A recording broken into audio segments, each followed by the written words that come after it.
Didn't show our thumbnail, right? No, it like didn't show us in there. We're good now. Hey, everybody. Hello, everybody. Hello. How art thou? What's up, Hito? What's up, Bacon and Mackenzie? I have Hito? had 5 hours of sleep. Mm. I'm very tired. Very tired. I've been a tired boy. I fell asleep at 3. I woke up at 7:57. Cool. I've been there. You know when you wake up so early, you remember the time. Oh, absolutely. You know, at the exact time. Like, I have son it of a set gun. so I don't have an alarm clock in my room or any clock in my room. I just use my phone for alarms, whatever. Fair. But what I do is I have like it's like a cheap TCL TV that has Roku on it. So if you don't touch anything, it will automatically go to like a bouncing time thing, like screensaver. Yeah, like The Office, like. So I set DVD that when thing. I go to bed, and lately I've been waking up like every 10 minutes. I'm like, oh my god, nothing has changed. Well, I'm in hell. What's happening? Oh man. Yeah, I used to fall asleep with a nightlight, humble brag, when I was a wee child. And then it was like, I'd leave my TV on. But ever since, and like I'd play something like on very low. I don't know why. I listen to like 8-hour things of like healing music or whatever. It helps me put me to sleep. Yeah, no, that's nice. Yeah, I should do that too. No, instead it's like I'm watching like a podcast at like 1. I did that once. I fell asleep to Critical Role, and they showed up in my dreams, and I was playing a game with them. I was like, "This is dope. Awesome," but I could never replicate it ever again. That's dope. I'm gonna take that same logic, and I'm just gonna watch a Marissa Tomei marathon, binging it. Yeah, there you go. I'm gonna roll the dice. Let's see if I come out a winner. Right. He just says Injustice for this guess, so let's go. Let's start with Injustice. It's in the franchise, so I'm guessing it's 2. Oh, Hida coming out strong. Look at you. I would not have gotten that at all. Same. Maybe you know what? I really should start doing like. Wait. I should really start posting on Threads too. That we're live. Maybe. I like Threads. Injustice 2 had a mobile port? Huh. I didn't know that. That's strange. Okay, I'll take it. So, Ken, it's good to see you. We could have used you last week. Okay, yeah. Listen, we had some tough ones last week. We had some tough ones, and I'm gonna be real. Some real bullshit ones. A lot of bullshit. I'm honest. Quite some malarkey was afoot. Here. This looks like it's a play, right? Like a wooden cutout of a tree. Maybe it's just like some weird shading. Why do I not have this full screen? Huh. I don't know. Let's skip it. World of Warcraft. With this camera angle? Just take my word for it. At 76? Just take my word for it. Joe. Which expansion? Like, are they Well, that's what we're going to get. So click on... It's not World of Warcraft. PC and 360. PC and 360. Now you can understand why I thought this way. Oh my god, I can see the cover sitting on a GameStop shelf. Right? Is it like white? orcs? Like, wasn't there like an orc or goblin game? What about a ghoul? Let me put in black and white first and just see. Okay. No. Okay. Action RPG. Action RPG. What is this, man? With the 3 horns, yeah, like what he's is Sauron. This? What? This is interesting. Is that a Fable? Is this a Fable, Joe? I haven't played a Fable. Is this? All right, try Fable. If not, because it doesn't look like Fable to me. What's the something Wrath or so, like? It was like the Re-Reckoning edition. It's not Fable. 2007. 2007. Is this a Lord of the Rings game? No. Like Revenge of the Norath or whatever that is? I just pulled it out. No, there was like a game. God, Kurt Schelling's game. Oh my god. It just came back, but I don't think that's, I don't think this is it. You don't think this is it? Okay. Yeah, something Re-Reckoning. What the hell was that? Yeah, right. Kingdoms of Amalur? Kingdoms of Amalur. Yes. There you go. Yeah, that was PlayStation as well. Thank you, Mackenzie. That's what I thought. Thank you. I'm sorry, I'm a piece of shit. Silcanet says Dungeon Keeper. As a welcome back, Silcanet, from your vacation. Yes. Let's go with Dungeon Keeper. Not August 11th. I said August 21st. And it's not Dungeon Keeper. Triumph Studios. This sounds familiar. This legitimately sounds familiar. Triumph Studios. Moldy, keep up with the other minions. Giblet, I see you. Hold your share, Gubbin. You useless sack of pus. What? The tower. So is this a tower defense game? I don't know. Overlord? Ooh, so that could be a good one. This is very Overlordy. Like he's ordering people around. He's got minions. Let's do I trust Silcanet. Yeah. This is his time. This is why he's back. Overlord minions? And just talk about minions. Now let's just do Overlord. God. Let's just do Overlord. God. He said Overlord. Oh, there it is. Woo! Silcanet, we missed you. Oh, Silcanet. Thank you for keeping the streak alive. As you can see, Silcanet, we have 3 miss since you've been gone. There was some fuckery afoot. There was a little bit. I didn't really like how some of it played out, if I'm honest. The Hyperlight Drifter. Yeah, right. It's got to. It's got to be. I'm so sure I clicked out of this just to tell everybody that we're live in our Discord. Cool. It's not Hyperlight. Jesus.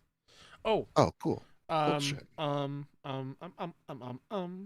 What I learned at boating school is okay. I like that. By the way, y'all, I forgot I have my AC on. So I am so angry at myself. Yes. Oh wait, I don't know if the game's a 3DS. Luke Lore writes in the chat, hello, PlayStation expansion pass host here. Opening night live was meh. Yeah, it was. I did not like it. Yeah, we'll get into it. I did not like it. And I was a sourpuss, and I'm sorry I was.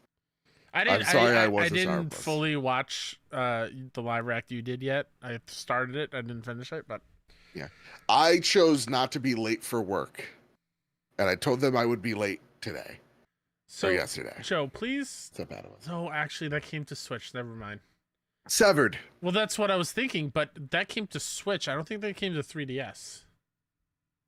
Just you know, sometimes they fuck up, right? True. This looks like Severed. It does look like Severed. That's what had me thinking of it. Yeah. Okay. Yeah. Katie, what's up? Severed's real good, y'all. You should play that game. Katie, you excited about the Sopranos documentary about the creator?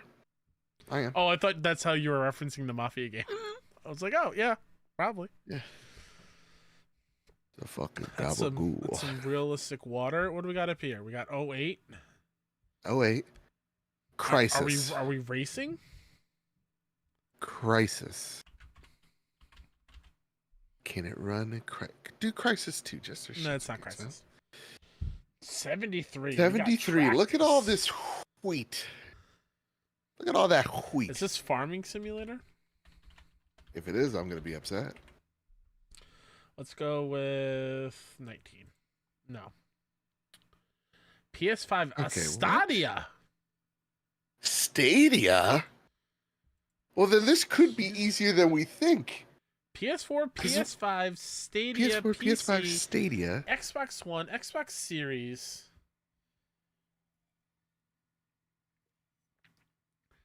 This Anthem was never on Stadia, was it? Oh no, was Wildlands on Stadia? Wildlands? Ghost Recon. Oh, I don't know. I feel confident. Can I look up a list of Stadia games? I'm just curious. I want to skip this one. All right. Because I feel like we'll get this. Okay, fair. Just to get more eyes. Third-person shooter. Okay, all right. RPG. Okay. Cover-based mechanics. Outriders. There's no way Outriders came to Stadia and have an Earth-like setting like this. How do you know? Because I know. All right, then what you said. I'll put Outriders to appease you, and if I'm wrong, I'm wrong, but... That's fine. I feel like it was more spacey. I was wrong. All right, now let me look at the list of all Stadia games. I was very curious. That is wild. Decent amount. There's a decent amount. 306 You were big on video Outriders, games. Weren't you? Like, I played a little bit of this. Yeah, I have it planted on both PS4 Why did I and think PS5. it was more spacey than what these environments are showing? Because when you level up, it gets pretty outrageous. Crazy? Yeah, okay. It's a really good game. It's like really fun. They should bring it back. I can't believe that was a Stadia game. Yeah, Outriders deserve better. Yeah, I agree, Silkana. I agree. If we didn't already have Venba, I would have guessed Venba. The fuck is this? The Leaning Tower of Pisa. That's what it reminds me of. Skip it. I don't know what this is. This is too low. 81. Ooh, 81.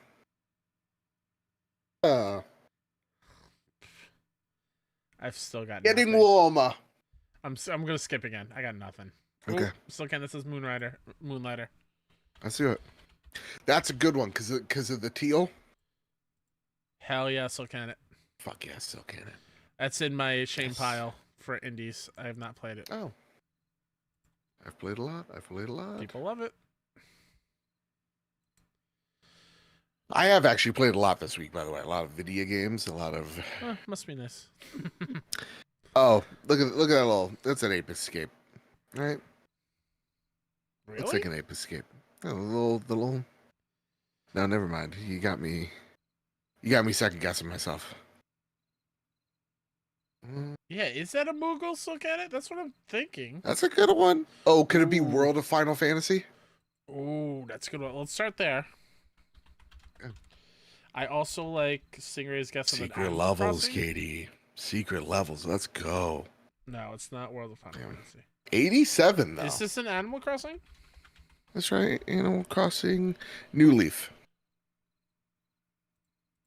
It is an Animal Crossing.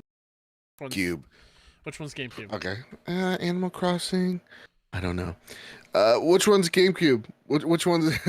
Is it just called City Animal Folk? Crossing?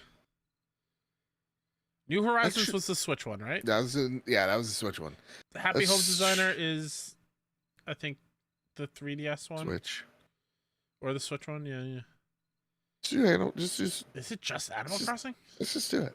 Oh shit! Yeah. Okay. Cool. Yeah. Look at that crook. Tom Nook. Jeez, the Trump of the Animal Kingdom.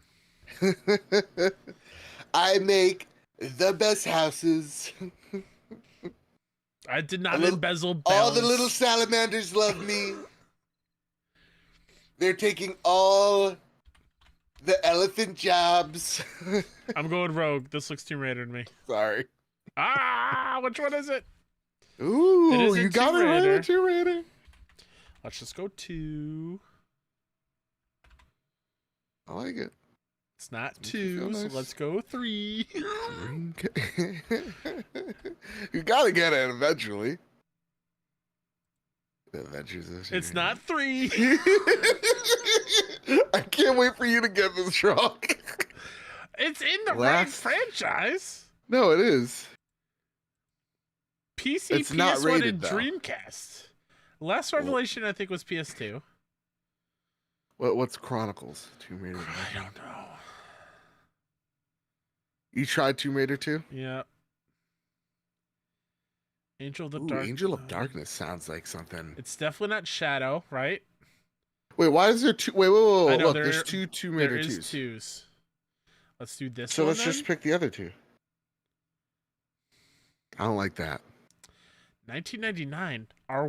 Am I dumb? No. All right, so Candace says Angel of Darkness. Let's go with Angel of Darkness then. All right. God, thank God we have them. Nope, it's not that one. Core design. Yeah, that's what I thought. It was on PS2. This one, I'm gonna say it. If we run out of guesses, we're still right. We did one. We still won. We did 2 number 2s. We did 3. We did 8. And like the fact that there's 2 2s, like, Rage. come on. Yeah. Okay, let's rule out some just for my sanity. Please. Shadow is the last one, right? Yeah. Okay, we did 2, we did 3, we did Angel of Darkness. So bottom is done. We have Curse of the Sword, and I don't know, The Prophecy, Underworld, Legend, Chronicles, Rise was one of the new ones, or Last Revelation.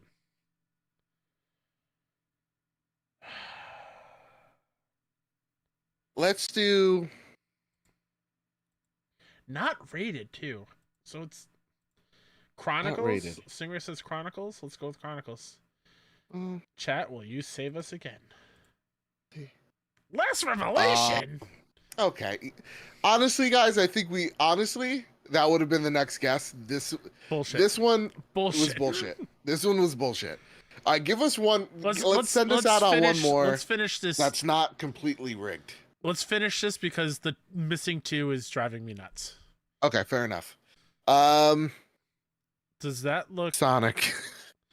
No. Is this Stellar Blade? Is that the health bar system with like stagger meter? Ooh. Do it. I don't know if the setting is right though, but you understand what I'm seeing, right? Yeah, I get what you're saying because the little stagger meters, like, yeah, I get it. I like that. Even Katie's like Stellar Blade. Nice. Wow, first try. Nice. See, that's what happens when the game's not rigged against you. You win. That's right. All right, let's do this last one to finish this. Right, last one. Connect the dots, so then we're almost caught up. Okay. Oh, cool. Cool. What is this? Cool. Just skip it. I'm not. This is annoying me. Cool. Oh, cool. Skip it again. Let's just see. Yes. Skip it again. This is bullshit. Oh, yeah. Action FPS. Are we thinking Duke Nukem? Are we thinking? Why do they do this? Why do they do this to us? It's definitely a shooter. Yeah, it's definitely a shooter. Look at this as Lands of Lore. Let's go Lands of Lore. Wait. I was gonna say Wolfenstein. Because that is an MP44, but okay.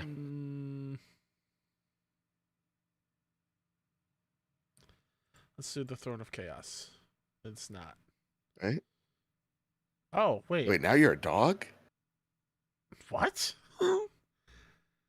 Apogee. Now you're a dog. Are those Nazis?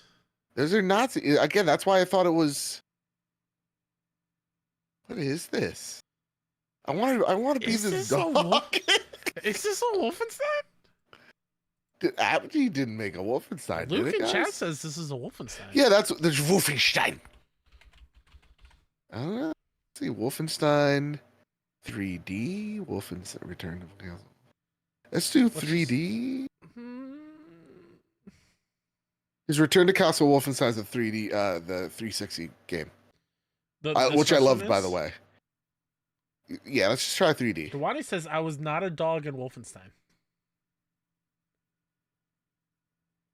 Let's just try it. Whoever this is, whoever this four-legged friend is. But you did say Wolfenstein with the gun, right? Yeah, that's an MP40. So you're saying 3D? Yeah, why not? Why can't I be a dog? Nope. Rise of the Triad, Dark War. Okay. Oh, it was a Wolfenstein game. It was a Wolfenstein game, though. Okay. See, sometimes you just gotta take a bite out of fascism. Bullshit. I call bullshit. Oh, yeah, no, I mean, come on. You can't. This is how angry I was at that one. I almost just hit stop streaming instead of switching scenes. All right, Kyle, listen, I'm ready to go. I don't know about you, bro. No, just give me a minute. Okay. Man, I cannot wait to not sit at this desk anymore this week. Happy to be here, of course. Of course. I just started recording on our end. Okay. Chat, we will see you in 16 seconds.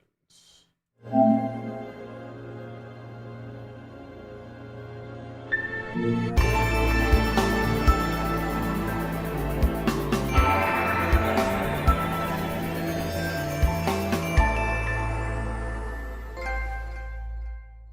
wait, no longer. Greatness has arrived. Welcome to episode 390 of The Trophy Room, a PlayStation podcast made by the players for the players. I'm your host, Joseph, aka Mr. Badbit, and it is here where me and my best friend Kyle talk about the latest, the greatest in all things PlayStation. Of course, this week, we chat about our favorite opening night live reveals. Spoiler alert, wasn't many.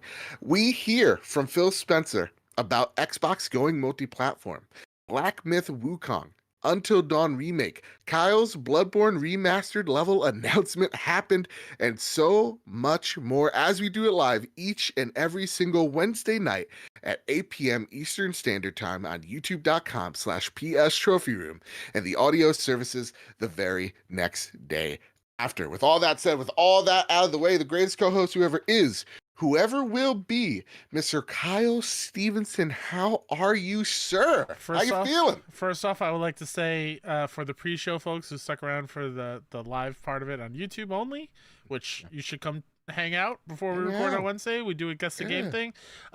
Hita did put Rise of the Triad in chat, and we missed it. That's fair. So that's on me. I take Hita, that. I want to know, did you play that and that's how you knew? Or is this like a guess? Because for me, as a kid, I used to watch my brother play like Doom and stuff. So I know it. Says a lot of the older games I played on PC before moving to consoles. It was a lucky guess. That's dope. Hey, that's dope. All right, excellent. But to answer your other question, I'm having a Mountain Dew, so there you go. I need the energy. It's been a rough couple weeks work wise. Gamescom's I saw happening. It's crazy. Your game was on Keeley's stage, dude. At least in the pre-show. Was it?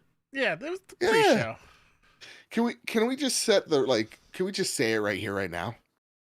Stop with the pre-shows. Yeah. Enough. I think it undermines the games that are there. Mm-hmm. And Jeff, your shows have no reason to run 2 hours. Because there's just too much fluff. With Future Game Show today, it was an hour and a half, but you know what happened afterwards? Oh, the expansion pass, where they showed more games afterwards. Really? Yes. That just sounds excessive. I'm going to be real. Look at it. Unless it's Petey from 6-1 Indie. I don't want pre-shows. Yes. Honest to God, unless it's what you guys do because I love you and all that jazz, and you guys do great work, I don't want to hear it. I don't want to see it. I'm tired of it. Yeah, I really am. I mean, on the behind baseball thing, it's a money thing. Yeah, of course. It's a way to get more money for applications and whatnot, but it stinks. It's like, who's really coming to the pre-show though? Like, is it maybe a way for like, hey, listen, if you don't have that big of a budget, this is a little pre-show, so maybe it's there. You think? I think my issue with it is like it's not like so clearly advertised. Fair. It's like Open Night Live starts at 2, and if you happen to show up early, hey, there's a pre-show with the amazing why am I blanking on his last name? Kyle Bossman doing bits and unveiling new games that look really cool, but they're stuck in the pre-show, and it's just like there was a Balatro Dave the Diver collab. And you know what the biggest issue with that is? What's that? This is just me throwing out conjecture, whatever. That's where all the indies go. He puts all the indies on the pre-show, and then when there's one on the main show, he goes, hey, look, doesn't that look cool? Whenever a indie is shown. Right. Like, it feels like there's a golden child indie that they include in the main one. You're saying Jeff plays favorites? The internet would never accuse him of that. That's not what I'm saying. That's how it feels. Okay, Kyle, I wanna know what your thoughts are on this. This is a little just like intro question for you, okay? I saw this post and it says, this is from Clank Star. They say, does PlayStation have the best characters in the game industry? ? I said, and I got a lot of heat. I saw this tweet from you, and I'm happy you're bringing this up. I host a PlayStation podcast, and I got to say it with my whole chest. And I put it all in caps, because that's my whole chest. Nintendo has the greatest lineup of characters, devs, IP, and it's not even remotely close. Mario, Zelda, Metroid, DK, Kirby, the list goes on. Literally, Splatoon. They introduce kids to the magic that is video games, and they're unmatched. Unmatched in the family department. What do you mean you're glad I brought this up? You disagree? In some ways. How so? I feel like, yeah, Nintendo has a great line of characters, but they don't give them all the same weight. When was the last new Donkey Kong? Year of Kirby? What was that? A game? Listen, he swallowed a whole car. I feel like, yes, they make great things, and I'm with you. It's an introduction thing to them. Yeah. But like, none of their main heroes ever really talk. There's no character arc. I'm saying personal preference wise. Right. Like I prefer characters with character arcs. If the character arc is that Mario just has to chase down and say Princess Peach all the time, or fight Bowser for the millionth time, and he's great at doing it. He is. I'm not saying that's wrong. It's just I lean more towards characters with arcs, I guess, is where I'm coming with. So I agree. If we're talking about like characters, like story, like single player, narrative focused characters, sure. But if we're talking about just like iconic characters, like Mario is the most, we've talked about this on the show, like Mario is the most iconic video game character. Sure. He also has a decade head start on everybody. Right. But it's not saying, hey, if we had to, circa, 2009 to 2019, who has the more iconic characters? This is just who has the more iconic characters. I would say. I mean, being a decade older than any other company's mascot gives him an edge up. I'm not saying like within a decade time frame. Fair enough. Yeah. But yeah, no, I feel like it's Nintendo, and it's easily Nintendo. And like, I don't know, like for me, people were like, well, it's funny, half the comments that were yelling at me were either like, yeah, but that's all kid games, or kids don't actually play these games anymore and just adults do. I don't and I'm care. like, it doesn't matter. Yeah, that, like Mario Kart sold 60 million units. Like, I'm not a kid, I play Mario Kart. It doesn't matter to me. A game's a game. Yeah, so it's like everybody knows what Mario Kart is. Yeah. Yeah. They're just staples. And like, I could prefer my PlayStation and the games to it, but like, I could I could be objective and go, yeah, it's obviously Nintendo. Sure. And I don't even like them that much, Yeah, I mean, I disagree with a lot of how Nintendo handles things. Sure. Like, I don't know, how many other ports of the game? Like, everyone likes to bag on PlayStation for remasters or whatever, but like, what does Nintendo do? They shut down a whole digital storefront, and then they make a big deal when they bring it back onto the Switch. Like, that's fair. That's a good. Do they really care, or are they just kind of like living out like, what's the word I'm looking for? Riding the coattails of their, history, their successes. Yeah. I would take that argument and go, where the goddamn is my Bloodborne 2? Right? Like, I feel like they're like, everybody's guilty of like, where's Splinter Cell, right? Like, where's Brute Force Xbox? Come on. Absolutely. And I think that is a reaction to how I'm just thinking this is like TV wise and movie wise, like where we see something like, man, that's amazing as a singular piece of thing. I don't want a sequel. Okay. I don't want it. And then what happens in that space is we always get an unneeded sequel to a TV season or a movie or whatever. Fair. So in games, I think people are just ingrained that we expected a sequel. Yeah. Which bums me out. Like, again, I'm happy Last of Us Part 2 came out. It's one of my favorite games of all time. I could have taken the first game alone by itself and been totally happy. Yes, I agree there. I think industry as a whole has a problem with sequelitis. Like, once they find a franchise, they like run it into the ground, or like there is no end, and then they're like, oh, these don't make money anymore. We never get that definitive ending. It's why I love PlayStation games the most, is like a lot of their games, or what seems like they give their franchises, at least in the modern setting, arcs that they follow through, and then they get to close the chapter, and then they make a new franchise, right? Like, I think about Naughty Dog with like handling Crash, then they go off to make Jack, then they go off to make Uncharted, then they go off to make Last of Us, right? Think about Insomniac the same way. Spyro, Ratchet, Spider-Man, like stuff like that. So to me, I like that PlayStation lets their characters have that shelf life, you know? And I feel like the only true like mascot that PlayStation really has, like identifiable, that's PlayStation, is 100% Kratos. Like he is, I like, and what I mean, like, listen, I know Nathan Drake, Ellie, and all that.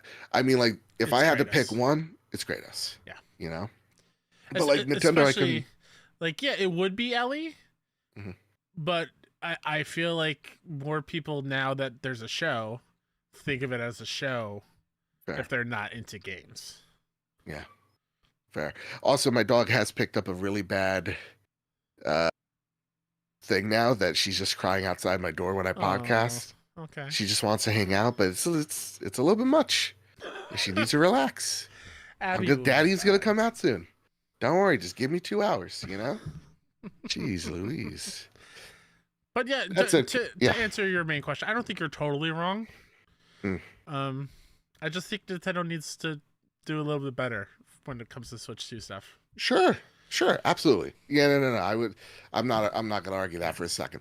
That said, Katie writes, people think Mario Kart is for kids. They should hear what I shout at my little cousin when playing at least once. It wasn't very kid friendly. Yeah. I mean, that's me with Mario Party. Mario Party is bullcrap. Yeah. It's bullcrap. All right, Kyle, enough of that. It's time for a little bit of housekeeping. Gang, guys, gals, everybody. We are giving away a copy of Astrobot Digital Deluxe. And all you got to do is a few things. There's a few ways of entering this Astrobot giveaway. Ready? 1, you can rate us 5 stars on Apple Podcasts. And spoiler alert, if you go, well, darn, I have an Android. Guess what? It's on Android now. It's also on a web browser. So you could just log on in, rate us 5 stars, tell us and give us a little happy comment. It really does grow our heart 3 times the size. Or you could go rate us on Spotify. Share those reviews at PS Trophy Room or at Mr. Babbitt or Mr. K Step to be entered. You could be following us on Twitter at PS Trophy Room or Threads at Mr._Babbitt.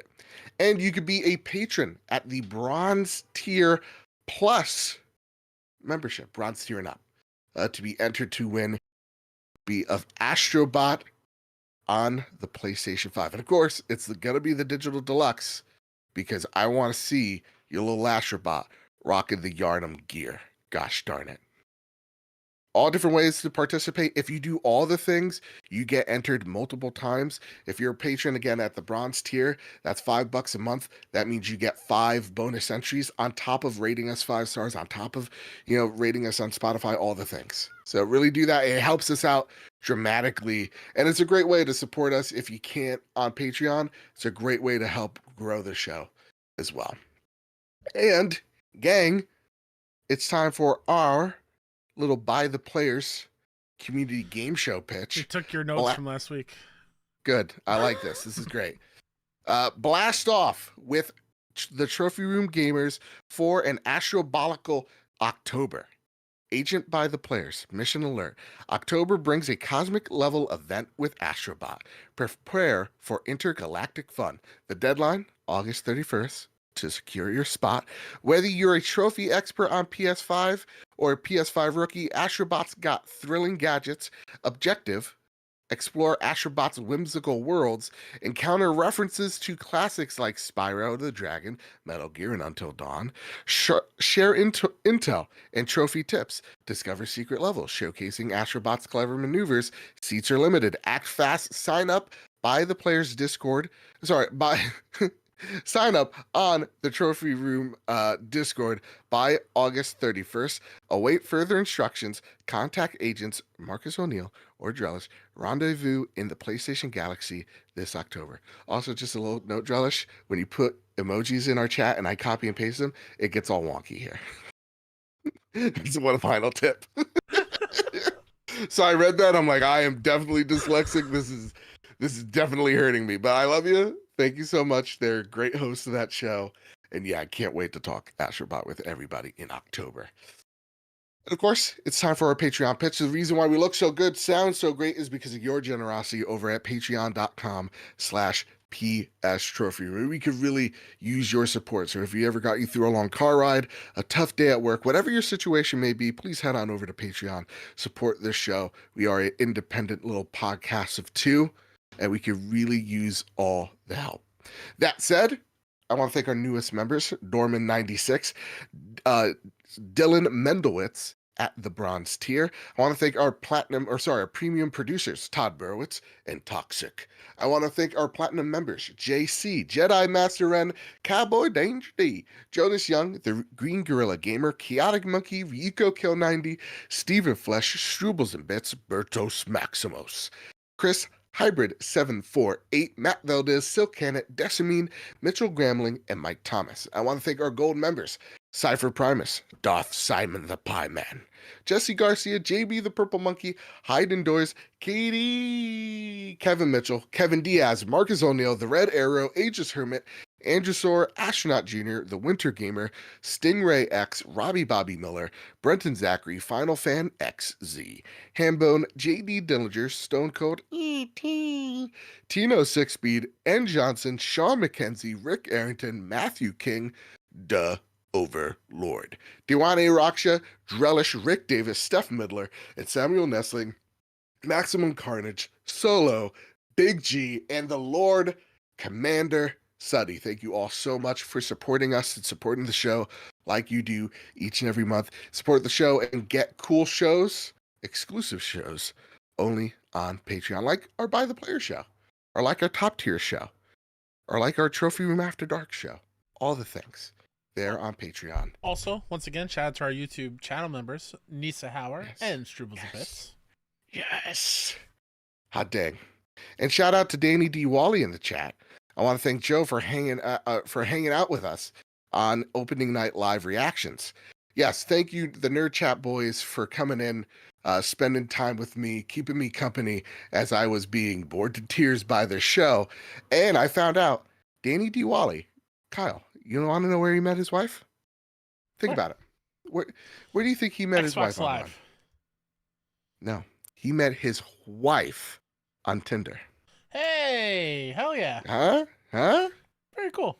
Listen. They're both very attractive, and I said to his wife, I go, so you found out after the date, air quotes, that there was, there was something behind that little dumb head of his that you just loved, Peanut-sized brain, a little Danny D. Wally. Yeah, he's more than just a muscle-bound freak. He's got a soft core. I also love how Kyle. You keep saying Danny. It's Daddy D. Wally. Right. Well, you know what it is? It's because his name's Dan. And I know. It always confuses me, All right, everybody. It's time to square up the news. These are things, announcements that I thought were important and related to PlayStation that I thought were interesting to us. Sure. Because there was a lot of ads in here. Yes, there was. A lot of Hawkeye-verse bullshit. So Kyle, take it away. Can I also just really quickly on the ad front complain about Future Game Show today?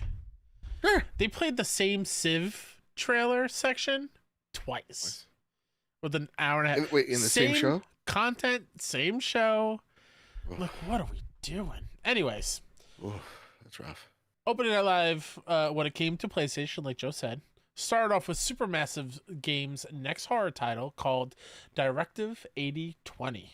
The horror title will be released in 2025 and stars Lashana Lynch. I'm so sorry if I said your name wrong, Monica Rambeau. You got it. Quote, Earth is dying and humanity is running out of time. 12 light years from home, Tau Ceti F offers a small sliver of hope, reads the description for the game. When the colony ship Cassiopeia crash lands on the planet, its crew soon realizes they are far from being alone. Hunted by an alien organism capable of mimicking its prey, the crew of the Cassiopeia must outwit their pursuers to make it home alive. As they battle to survive, they are confronted with the hardest choice of all. To save themselves, they must risk the lives of everyone on Earth. this looked cool. This is a really cool concept. It really does sound like Prey. Yeah. They're like, listen, we know what they took from us. We want to go and make it our own. Yeah. This annoyed me because, again, on the pre-show, so yeah, people may have missed this. And like Lashana Lynch, great actor, respectfully. And like, you know, a Hollywood name, you would think, I don't know, that deserves a little bit more. And I didn't watch it, so I just has it like entered my brain folders. She was like the replacement for Daniel Craig in 007, was she not? Yeah, she was like the 008 type of situation. Why is this not the main show? I have no idea. I have no idea. I have so much issues with this show, but like, this seems like a really cool thing. Again, super massive games, branching out, doing something that is in their wheelhouse, but different at the same time. Yeah. So I'm down for a sci-fi story from them. Yeah, in space. Absolutely. And this next one, Kyle, this next one's all for you. Take it away. Hot off the back of the incredibly bland Borderlands film, Gamescom opening night live kicked off with a CG trailer tease for Borderlands 4. Not a lot to go on here, but it's coming in 2025. And let me tell you, Joe, and everyone in chat and listening in your cars or on your phones, in your phonographs, I don't know. I'm hype. I don't care who knows it. I love Borderlands. I'm so excited to loot my ass off next year. It's exciting. If they could just keep the same formula that I love so much, have a better villain than what was in 3, I'm good. I'm so happy. Do you think the movie hurts this game? Absolutely not. Do you think it's just totally different audiences and that's why they're going to enjoy it? Yeah. Because when you think about the bad movie tie-ins like Assassin's Creed, did that hurt the Assassin's Creed games? No. So no. I feel like it's the same thing here. That's fine. Yeah. For me, I think I forgot who said it. Might have been Snowbike Mike, but he was like, yeah, I wonder if they made the movie bad on purpose so the game is better. Yeah, I feel like this should have been announced at the Summer Game Fest show, not here, because I feel like with the bad film, and I feel like people remember Borderlands differently. Like, you know, I love how, who's here in the chat? Ron Savoy's like, I love Borderlands 1 and 2, 3 was kind of cheeks. 3 had its moments. I love that description. 3 had its moments. I feel like people are kind of, again, they don't remember it fondly as I feel like they do, or it maybe should.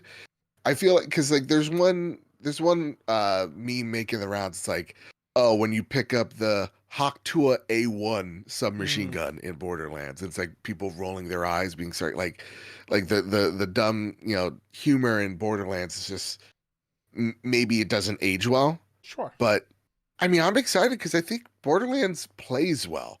As someone who got introduced with 3, admittedly didn't beat 3 because I felt the story was kind of meh. Like, the gameplay was still really good.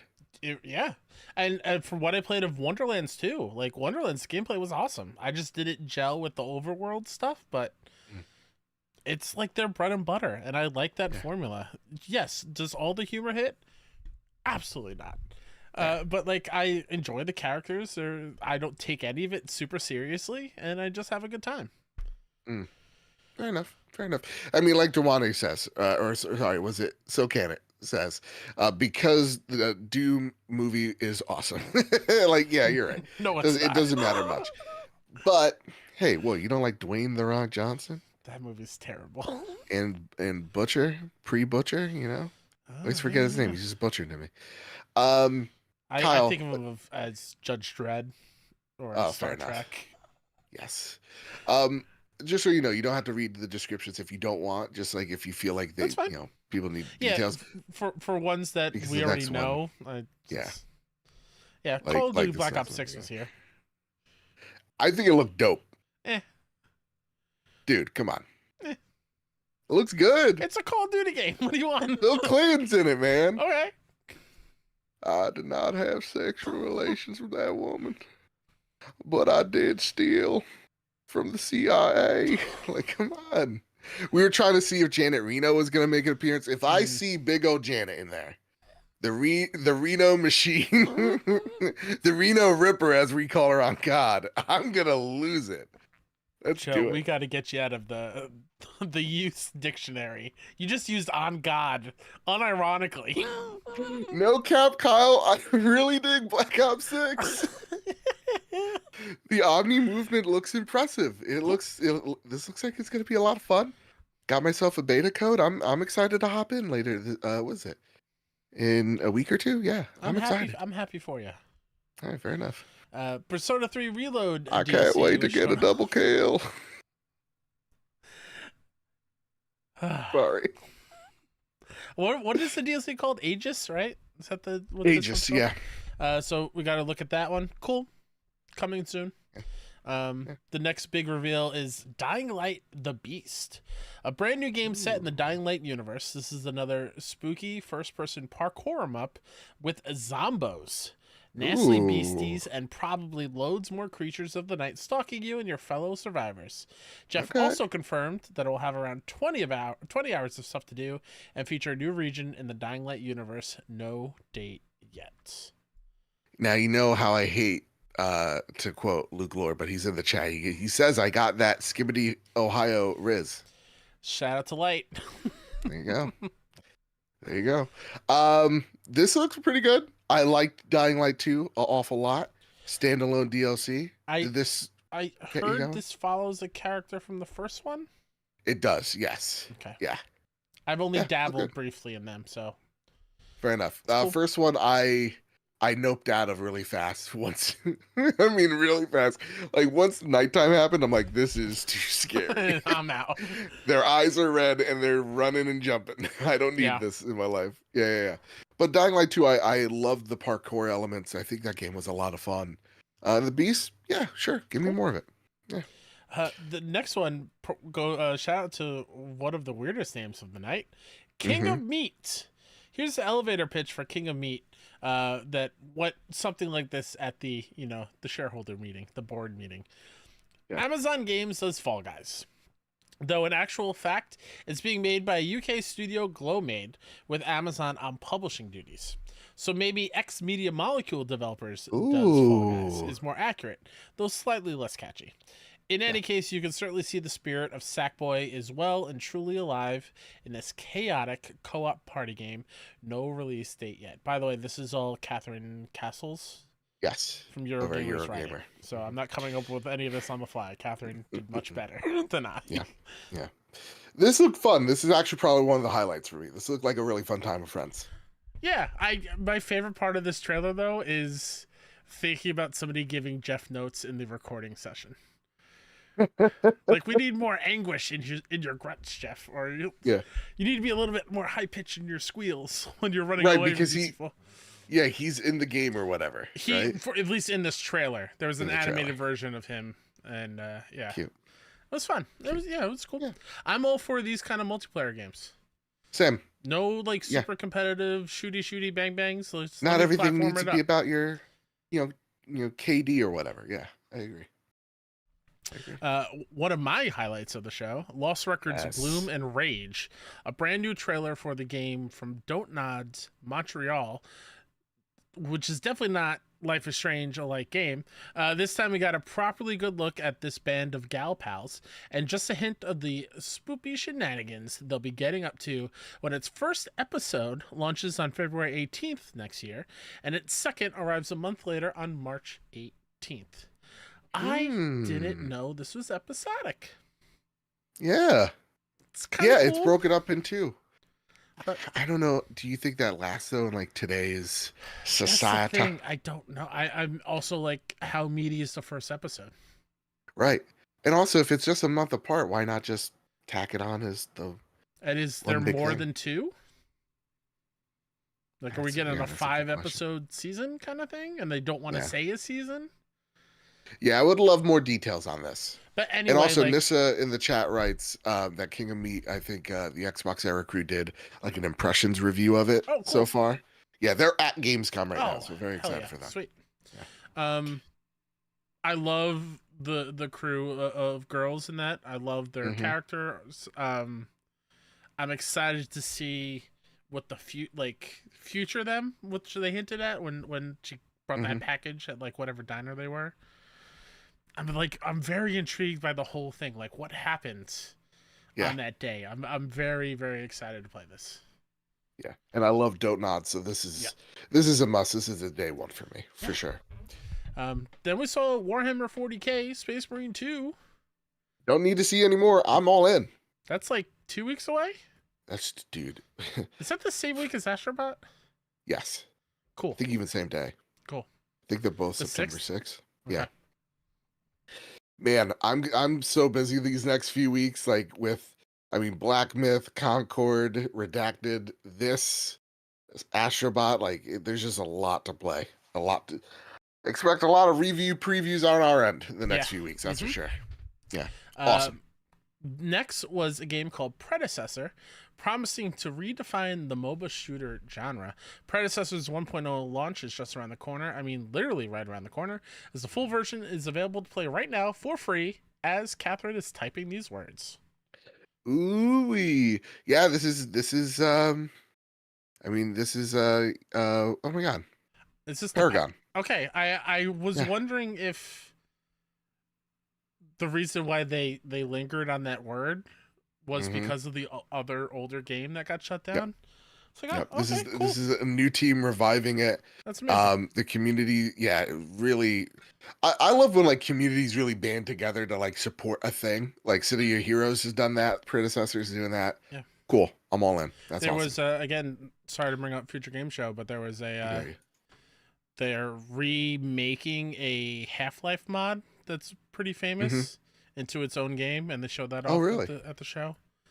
Something like something house, terror house, haunted house. I don't know. Okay. Someone can. I thought it was a Skibbity toilet guy. No, he's like, I'm making my own thing. I'm making my own thing. Screw you, Gary. Yeah. Following Predecessor is Path of Exile 2. At long last, we have a date for the early access release of Path of Exile 2. After a delay from earlier this year, this free-to-play Diablo-like is coming to early access on November 15th, 2024. This looks really good. I played it at PAX East. This is gonna be a like Diablo heads out there, like Dewane.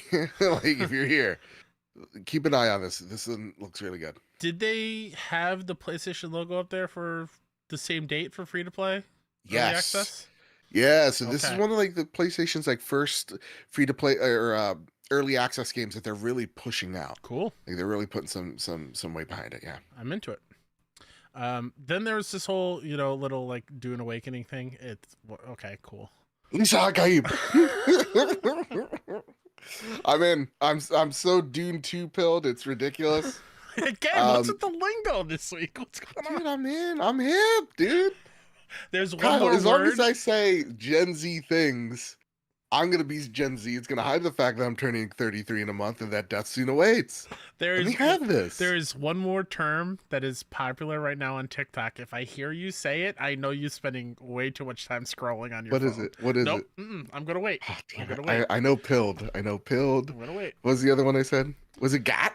No, is gat coming back? You said I'm God earlier. Oh, I don't know how to say it. So Candid says it. Kyle, I don't know if you know, I'm very demure. Damn it. Super chill. Damn it. We're taking your phone away. Following, you want to go more into Dune? We got console announcement. I'm not a MMO guy, so I'm probably not going to play it. This looks pretty darn good. It's coming to PC first. But yeah, this looks like survival crafting, but like MMO elements as well. Very interested. That's all I got right now. The vibes are good. The vibes are coming in correct. My early review from not playing it, too much sand, so it gets a 7. Gets everywhere. This one looked rad. The brand new game from Tarsier Studios, Reanimal, was announced from the creators of Little Nightmares. It's a new side-scrolling spoopathon that looks, very Little Nightmares. You're running around, dashing, leaping, and dodging out of the way of big, horrible nasties with your tiny pal in tow. And yep, we are on board with this. No date yet. Yeah. This looks really good. Probably another one of my highlights here. I love when little studios take bets on themselves. They're like, hey, listen, you're not going to give us this IP. Who it is, Bandai? Mm-hmm. We're going to just do it ourselves. And it's so funny that they spaced them out in the same show. Oh, yeah. Because this one looks like the better one. And you can clearly tell who loves the genre and has history with it and the IP and the way the games work. Who knows it. Exactly. Yep. And who's the copycat kind of thing. Exactly. Yeah. But we'll get to that trailer later. Then we saw Monster Hunter Wilds. Cool. Mm-hmm. Very cool. I'm not a big Monster Hunter guy, but I will try this out. Yeah. Civ 7. Cool. Yes. I'm happy for you. They introduced oh my god, Brianna Tarth is going to be the narrator. Mm-hmm. Captain Phasma from the beloved sequel series of Star Wars. Everybody loved Captain Phasma.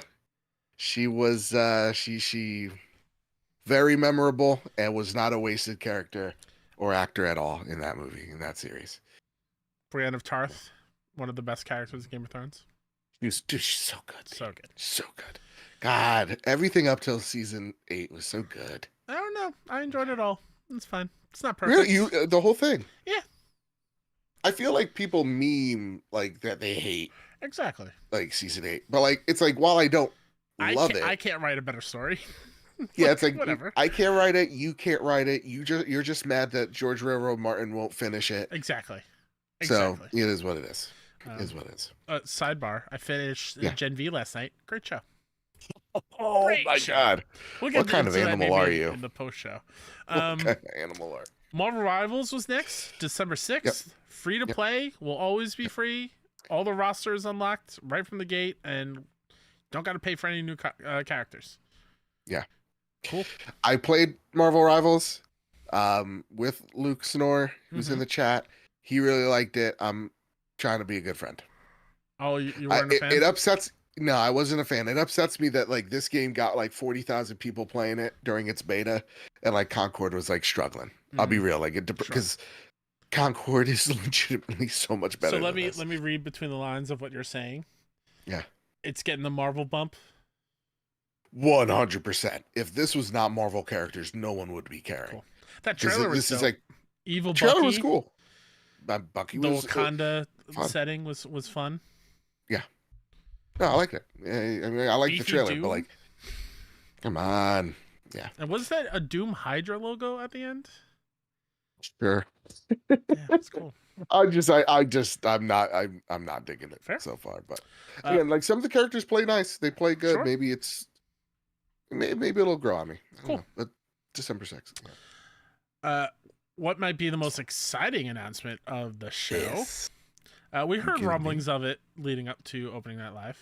Oh, really? I didn't hear a gosh darn peep. A tease for Amazon's new video game themed anthology TV show from the creators behind Love and Robots. Secret Level looks to be an almighty mashup of almost every big game from the last umpteen years. Will it be good, or will it be this year's Rebel Moon? We'll find out when it releases on Amazon Prime, on December 11th later this year. Here are the IP that are involved in this show. And if you're not familiar, every episode takes place in its own universe, own IP. It's like Black Mirror for video games. Yep, different art styles and whatnot. So let's go. We've got Armored Core. We've got Keanu's going to be in it. I don't know. I don't get that reference. Keanu Reeves. Oh, okay. He's going to star in the Armored Core episode. I heard a different name. Concord. Crossfire, which I hope is the board game and not the shooter game. Dungeons and Dragons. Dope. Exodus. Cool. Honor of Kings. Nice. Mega Man. Oh my God. New World Aeternum. All right. Pac-Man. I'm skipping this one for the last one. Sifu. Fair. Hell yes. Ooh. Spelunky. The Outer Worlds. Okay. Unreal Tournament. That could be fun. That could be really fun. Warhammer 40K. Love this. And PlayStation, which is highlighting various PS Studios entities. Joe, what did I text you? No, please say it for the class. Say it in front of the class. I have a feeling they're gonna give us a Battle Royale episode. An You think All-Stars so? Battle Royale, because why is Kratos in a city? That's true. Why is he standing with buildings around him? And why was Jin Sakai in there? Right. Like, who else is going to be a part of this PlayStation IP universe kind of thing? Like, if we get Kratos versus Jin in an episode, I'm going to lose my mind. Oh, I'm going to... Are you kidding me? I hope it is being voiced by Christopher Judge as well. Yes, one would assume. Right? It has to be, or else I'm calling the authorities. Oh God, yeah, still can't. Don't bring that up, please. What do you say? Time to see time to see. It's right. Let's go. She's from the future. Come on. No, this looks awesome. I really can't wait for this show because it also highlights that hey, if this thing does well, or an episode is really popular, we either get more of it or we get. That could be possibly a show somewhere down the line. But like, I'm very excited. This looked really great, and you could tell. What's his name? Tim Miller. Tim Miller, who directed the first Deadpool, which was fantastic. From Blur Studios, I think their name. From Blur Studios, he was choking up introducing this. This is a passion project. He loves games. He loves entertainment. He loves movies. This is him marrying all those things together. So. Awesome. It's like what we always said. It's like we want Blizzard to make shows, or we want Blizzard to make like a movie because their cinematic teams are so good. It's like, what a great way of using your team when maybe it's not busy, or growing it in a way like this to capture an audience. To Silcan's point in chat, to think we get that and Arcane. What a good year for game-centric animation. 100%. 100%. And what IP would you like to see from a future season of Secret Level? I've got one that's not an obvious, and you're not allowed to say Bloodborne. Oh, fair enough. I mean, first one comes to mind for me is Elden Ring. Cool. Give me an Elden Ring. Get me, you know what? Just because the show made me so mad, let's see the Master Chief be done with some sort of goddamn respect. Fair. Let's get, oh my god, what's his name? Let's get a Smash Brothers episode with him versus like Link or something. Come on. Cortana. Like, I just need to hear the Chief's voice with his helmet on. That's all I need. I've got a weird one. It's not one that I think many people pop out, but because in the pre-show, one of their games was one of the answers, it's just stuck in my brain. I would love to see like Drinkbox, like Nobody Saves the World, or Guacamelee. Yes. That would Cult of the Lamb? Cult of the Lamb would be fun too. Oh my god, Cult of the Lamb would be perfect. Let's get weird with it, you know? Yeah. Let's do Balatro or Inscription. Oh my god, Inscription. Oh my god. Inscription would be dope. Dave the Diver, like there's a lot. There's so many possibilities. So I hope this does well and they continue it so we can see a lot of 100%. IP that I don't think would get a movie or a TV season generally. Yeah. This had me really hyped.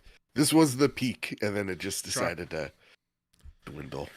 Let's talk about what I think is probably the worst showing of the entire show. Please.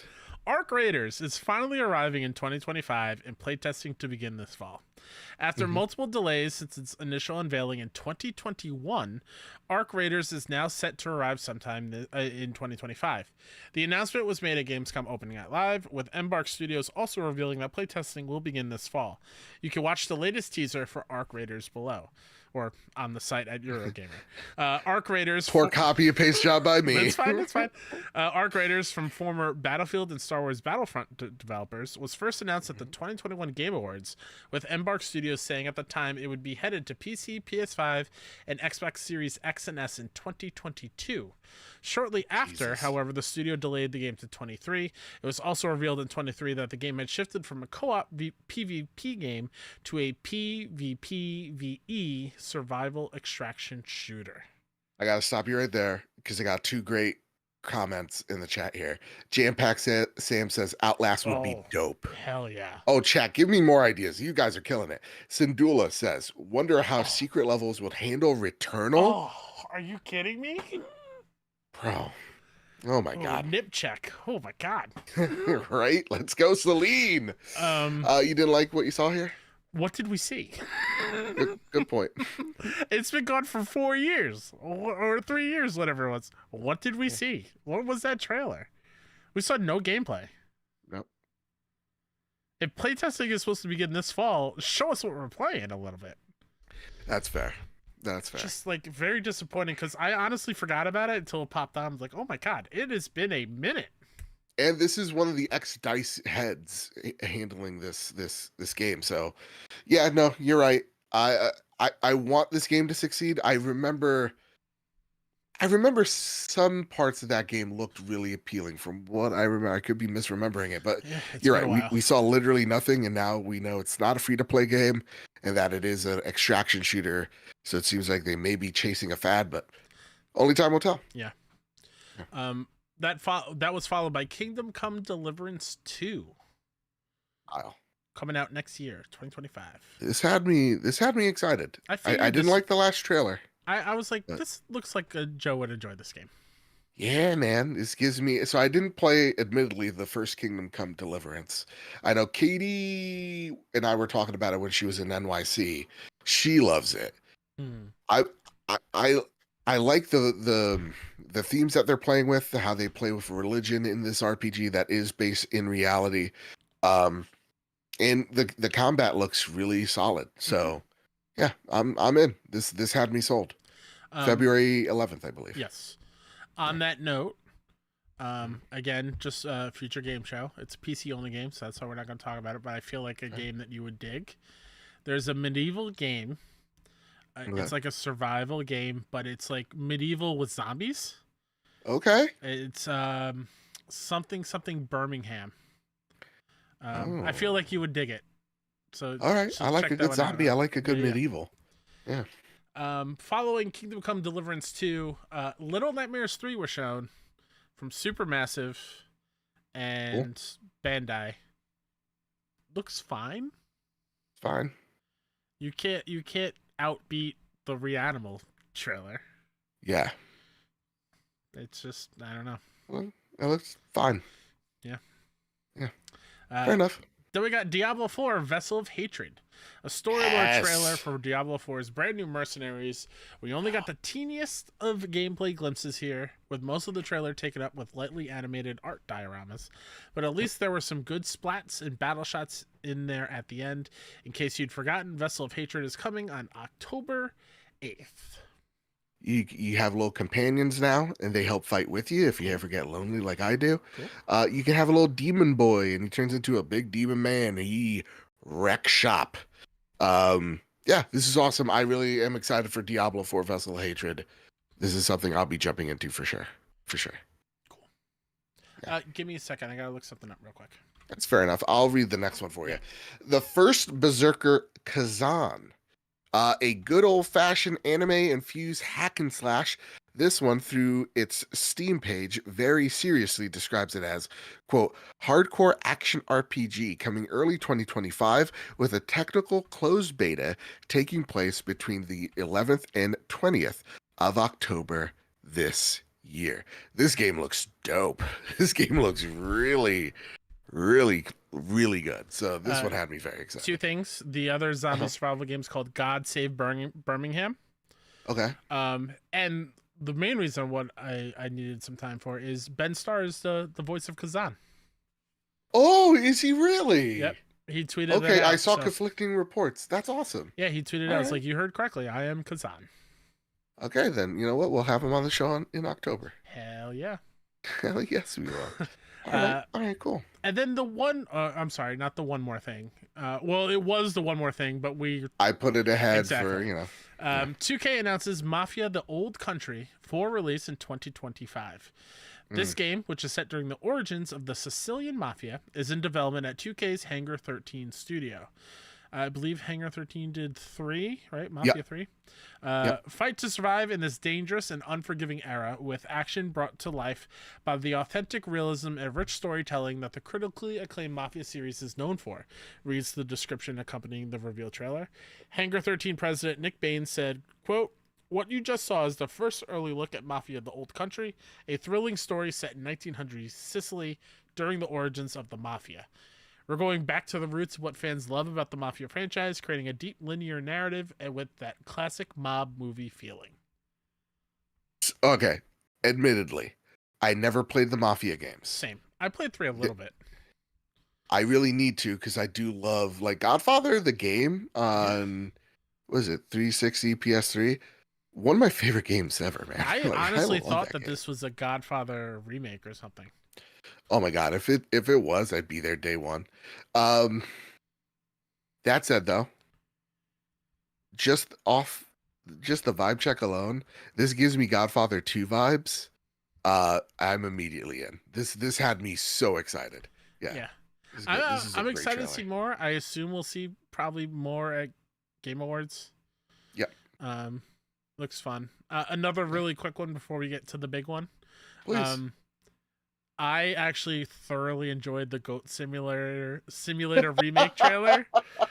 Because that entire time I was watching, like, wait, what remake are they talking about? And then they reference all the ones that I thought it might be in the trailer. Yep. I was like, oh yeah, no, it's Goat Simulator. That's a fun one. So if I haven't seen that trailer, go look it out. Go look it up. Fair enough. But here's the big one, Joe, and everyone listening and watching. Okay. Indiana Jones and the Great Circle. You are correct. We're only talking about games coming to PlayStation here from Opening Night Live.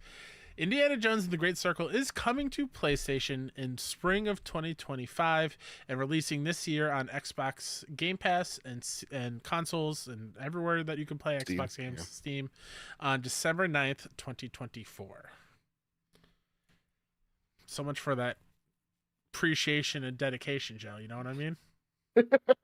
What do you mean? What do you mean, Kyle? Nope, that's all. I'll get into it. That's it. All right, fair enough. Wow. I mean, okay. This is if you needed a bigger signal, sure. This is it. Crazy. Because this game was supposed to come out to PlayStation originally. Microsoft signed or reissued the deal with Disney, and it was going to be an Xbox exclusive, and now it's back to being a timed exclusive, and then headed to PlayStation seemingly shortly after. Which is great because I never got motion sickness in first-person shooter games. I was always excited. I'm a big indie fan, so this is fine by me. I'm excited. I can wait as well because there's a lot of games coming out. So like, as much as I am a big indie fan, I'll definitely buy this on PlayStation. What say you? 1000%. That's the only console I have. So yeah, I'm excited that I'll get to play it. However, I have issues with the way Jeff presented it. How dare you say, and we have one more thing from Machine Games and Bethesda. If you thought we were done, they were going to show us a glimpse of Wolfenstein. And it just took the wind out of me. I just had to wait another extra 5 seconds to hear him say, when it comes to indie, but like, you can't set it up like that. How dare you? Yeah. This is strange. And I mean, again, Xbox expansion pass themselves in the chat. I'll say this again. Xbox does not care about its fans. Xbox cares about its customers. It is what it is. Great games on the way. But you don't need an Xbox to play them. Yeah. It's just very weird. I know some people, because when they had like the all hands on deck podcast, and they're like, it's just these 4 games at this point in time. We're going to test them out. We're going to see how it is. I know people are saying it's taking it out of context, and we can assume that there was going to be more to come. Yeah. But this, and when he's like, it's not Starfield, it's not, indie. Whatever. Didn't he say indie? Right. Yeah. And they're like, oh, but he's just referencing those 4 games. And I'm like, to me, those games mean something, though. These 2 are games premiering on Xbox for the first time as exclusives. And so by seeing indie go, I definitely get where fans are coming from. Xbox fans are coming from, where they do feel like they're not getting rewarded for their patience, they're just like, this is also like following the SGF thing of like Doom, the Dark Ages also coming to PlayStation. Right. Like, I definitely understand the frustration where you were excited that the whole thing was like Xbox needs games, quote unquote, is from what I've heard for a very long time. They go out, they buy a bunch of devs and publishers, and you expect it to only be on Xbox. I completely understand that frustration. Um, it's just how you like talk about that frustration is where I have an issue with sometimes. I'm not saying all of you, Right. but you know. Strange. Yeah. We'll get more into it because there's more to this Yes. topic, but I do want to focus first on Gamescom. Drellish writes in, greetings, gents. During Gamescom opening night live, I noticed that shooter and co-op games seem prominent. What percentage of the showcase games were these genres, do you think, and how would you rate the overall quality of the games announced compared to previous years? Did Indiana Jones do it for you? I realized that rather than a new I realized that then that I would rather a new Uncharted. I really got hyped for the first Berserker of Kazan announcement, as well as the secret level teaser on Amazon Prime. Your thoughts? In contrast, I just finished watching the indie showcase. Tons of games there. Got me hyped. Yeah, there's a couple good ones there. Yeah. Honestly, I was debating even streaming opening night live because it's usually they're not sending their best. Is that a Gen Z phrase? No. Come on, I'm doing it. No. All right, fair enough. Because like yeah, usually it's rather hit and miss. And this one really missed for me. There was too much like all the games here sounds great, but like at the same exact time there was so much Hoyoverse garbage and just stuff that was just fluff in between these 2.5 hours. Yeah. Of like, yeah, there's some cool announcements here, but like, man, if it was just this list and if it was like an hour or like an hour 30 minutes, this would have been a much better show. Instead, I'm like constantly bored, constantly being taken out of it. I thought the show was very meh. I think the pacing was awful. Yeah. Having 3 separate segments for Hoyoverse. Granted, you like those games. I'm sure you're excited, but that was a lot. I think the Dune Awakening trailer was way too long. That really kind of sucked the air out of the room for me personally. I know a lot of people loved it. It's totally fine. I also feel like you can clearly tell they put games that look alike so far apart from each other that the ones that came later didn't hold up to the quality of the ones that came first. Or you're like, are you showing me this again? Because that's what happened with Little Nightmares 3. I was like, wait, are you showing me this again? Why does it not look as good? It just felt uneven, like it was more front-loaded. Also, like, I hated that car commercial Starfield trailer. It was like the Honda days down at your local dealership or Toyota-thons. Like, what was that trailer? Right. Yeah. Yeah. I mean, Luke's question here or comment actually leads to the next question here from Kildane. They write, just like you can, if you head on over to the Trophy Room Discord server, join it, link in the description. Every Wednesday morning, I come in, I type, I go, hey, we need questions. You get to send them in like Kildane did.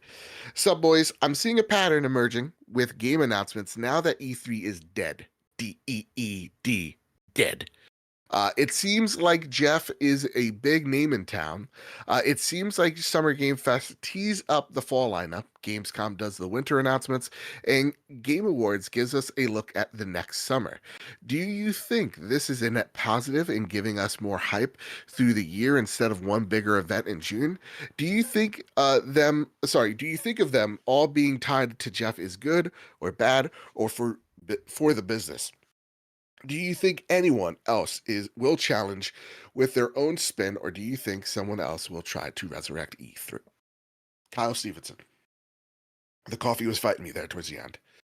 What do you think about Jeff kind of just, really not just hitting E3 over the head with the shovel, but really just saying, nope, this is us now. This is how we're going to do things. I like the pattern. I think Kildane, there are some announcements that are like, into next year, but you're right. There's a lot of like, here's the next year-ish, 6 months, definitely games in these shows. Do you think he's nailing it, or do you think they're sort of hidden or missing the mark? My biggest issue with the way it currently is, and like Opening Night Live's not going anywhere. Like Gamescom needs that show, like it's part of Gamescom. So, Yeah. and Gamescom is what it's now the biggest show, video game trade show in the world, year in year out. My biggest issue with the way Game Awards is kind of like its own animal.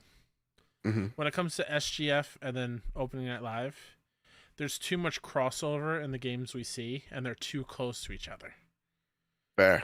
Like we saw Monster Hunter at both. We saw Civ at both. Yep. Blanking there. I know there's another. Little Nightmares, I believe, is at both. There's just a lot of Diablo 4. Like, there's too much crossover.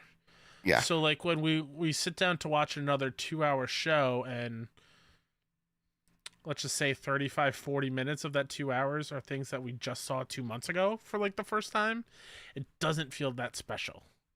Yes. I think that's the problem with this show. Yes. It's not spaced out enough. Yes. Yeah. But again, if you want to do the SGF thing, that's totally fine.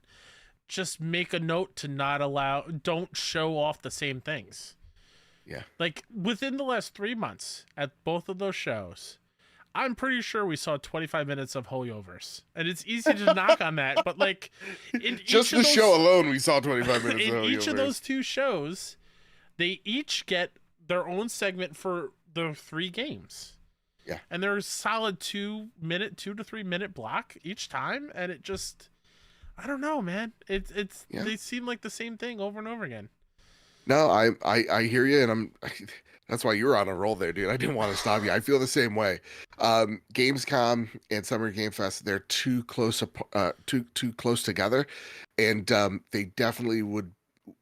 It would help if it wasn't that, I would help if it wasn't that case, right? At the same exact time, you get trouble because if Jeff can't put this show anywhere else, right? Because it's Games Fest, you want to highlight the European talent over there. Can't put it in September because that's the Tokyo Game Show. And so like, and you can't move SGF if you're going to stick to the E3 window. And so like Luke points out, Keighley can't do 3 shows a year that are awesome. It's too much for an industry that takes too long to bring games to consumers and fans. And I think that's 100% on the money. It's just, the fact is, money talks. Yeah. And these shows still get people in the seats, though I feel like at this point I'm kind of tired of the formula of Jeff's stuff, and it's in desperate need of a shakeup. Sure. For sure. But yeah, I would love to see someone challenge Jeff. I just don't think that's going to be the case. And from what I understand on the inside of a little inside baseball, is like folks that are connected in the industry, like game press, game media, that go to those events, really do like the way that Jeff has listened to some of their concerns that the E3 team did not. So it seems like though we have our complaints, and it definitely about like Jeff's ego and stuff. Sure. It seems like he does listen to the people that are actually consuming the games and highlighting them as well. Yeah. I'm not gonna take any shots at Jeff whatsoever. It's a tough job. Yeah. Of how to manage 3 massive shows every year and choose what is in. The only thing is, I just wish she was just a little bit more picky and a little bit more selective of how many times a game is shown in a short period of time. I think that would help. Every Hoyoverse looks the same. It would not only help tremendously on the way we look at it, but also giving more spots open to other games that aren't massive. Yeah. That we can. I mean, so Cannon said Jeff did not let journalists' personal info leak. That so, is true. Good on him. Yeah. So like, there's positives and negatives for sure. I do think it's a little bit too many. It's a little bit too much. But I think if they make it a more, a more condensed show, a smaller show, it'd be nice. And I love Kyle Bossman. Just make the pre-show part of the 2 hours. Yeah, please. Start the pre-show. It also ruins the presentation when he's like, again, no shots at Bossman. No. When he's in his bedroom and the cat like jumps on his bed, it's like, dude, we're on stage. like there's people wearing suits and ties up here. Like, it seems a little out of place. I don't care. That doesn't bother me. Fair enough. Yeah. That said, Kyle, Cowboy Danger D writes in, this question will lead on into the next big topic. How do you think PlayStation audiences will take to indie? Me personally, I wanted another fun multiplayer game like Forza Horizon. In time, I know we will get it. It seems like, but I'm cool with indie. But how do you think the rest of the community will take to it? What's up, Cowboy? I feel like we haven't had a question for you in a while. Shiny Right? side It's up, been a my minute. friend. Yeah, shiny side up. Shiny side up. I think they'll take to it. Indie's massive IP, so like I don't Yeah. see anyone not. It might take a little bit of a not learning curve, but like reframing because I'm expecting not playing this game to go guns blazing. Mm-hmm. Yes. So it's going to be a different type of first person game. Apparently people are digging it. It seems like it is like a mixture of like the games of old with like a little bit of Hitman when it comes to the stealth and how you enter the level. Like that's, as a Hitman fan, that has me really excited. So me personally, I know I'm gonna take to it well. I love punching Nazis, I love Indiana Jones, and I love Hitman. So those three things I'm gonna enjoy. Before we get into the next thing, it just popped in my Please. head, so I got to ask you. And I feel like I asked you this recently, Mhm. and anyone in chat, Luke especially, because you run the Xbox expansion pass. Where's Contraband? Where's that Xbox game Contraband? That's a good question. That's a good question. When did we see that initial trailer? That was like 4 years 2 years ago, right? No, I Or feel like it was way longer than even 2. more.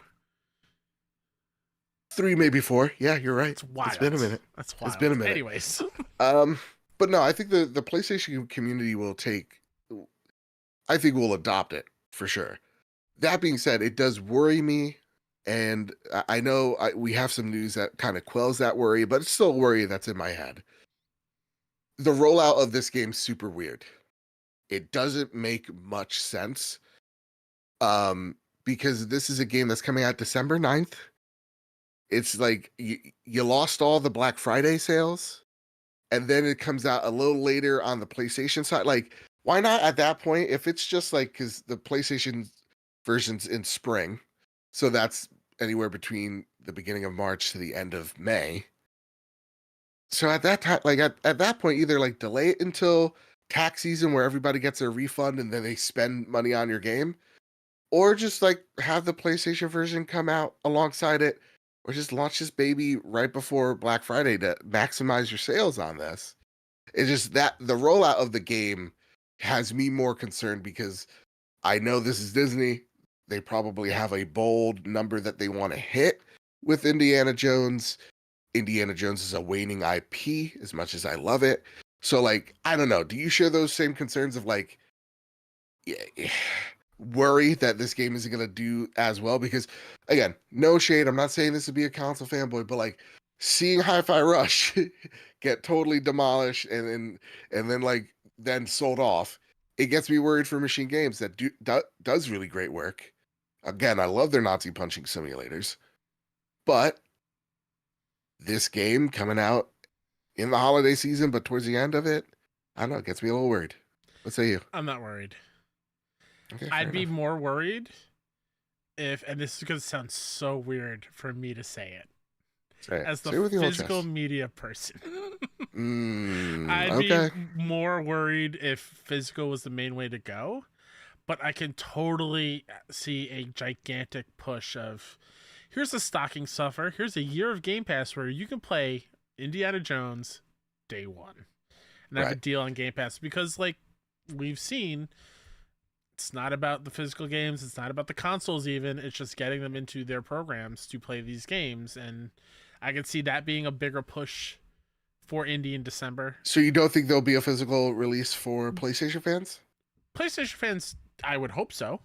But I'm just saying, like you were mentioning, like Black Friday sales and whatnot. Like, I'm not worried sales wise for it, because I feel most people in December are just going to sign up for Game Pass again to play it. Oh, fair enough. I see what you're saying. Yeah. I'm curious what Black Friday has and like Cyber Monday, all that stuff. What is the effect on games what it was back when we worked at GameStop, or has it changed to where it truly really doesn't matter? Because that's where my only worry is. It's like, is this thing gonna take off? That said, my only complaint thus far for what I've seen of the game, that's a super lame limited edition. thing. Oh, the globe? A globe? You're going to give me a globe? Indiana Jones, you give me a hat. Where's my 13 inches of Indy? You know? Right. Like... Exactly. Where's Harrison Ford punching the air or something? A globe?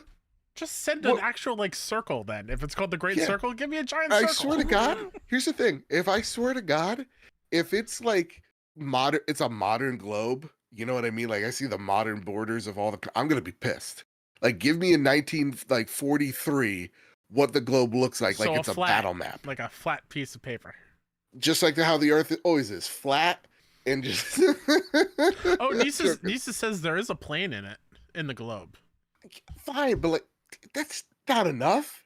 Give me his gun. Give me something cool. A globe? What am I gonna do with a globe? Well, it can't be a whip. I haven't seen a globe since I was in 9th grade. Yeah, it can't be a whip because that's an actual weapon, and I'm pretty sure illegal. They're passing all sorts of things. I think by the time it comes out, it'll be legal. Maybe. Every state, every home has to have a whip in it. But fine, give me his holster. Give me again hat. Indiana's goddamn hat. Right there in front of you. The thing he always picks up, puts on his goddamn head. Sure. The thing that's iconic. Yeah. Hat, whip, gun. What? Fist. Give me a Hulk style Indiana Jones fist. Do you remember the trend of the Hulk fist, but it had a cup insert? Like you can hold your cup in? Yeah. I had a couple. Give me one of those. You know? It's just, I don't know. Well, Still Canada says sold for $630,000 at an auction. Well, could you just print a shit ton of that?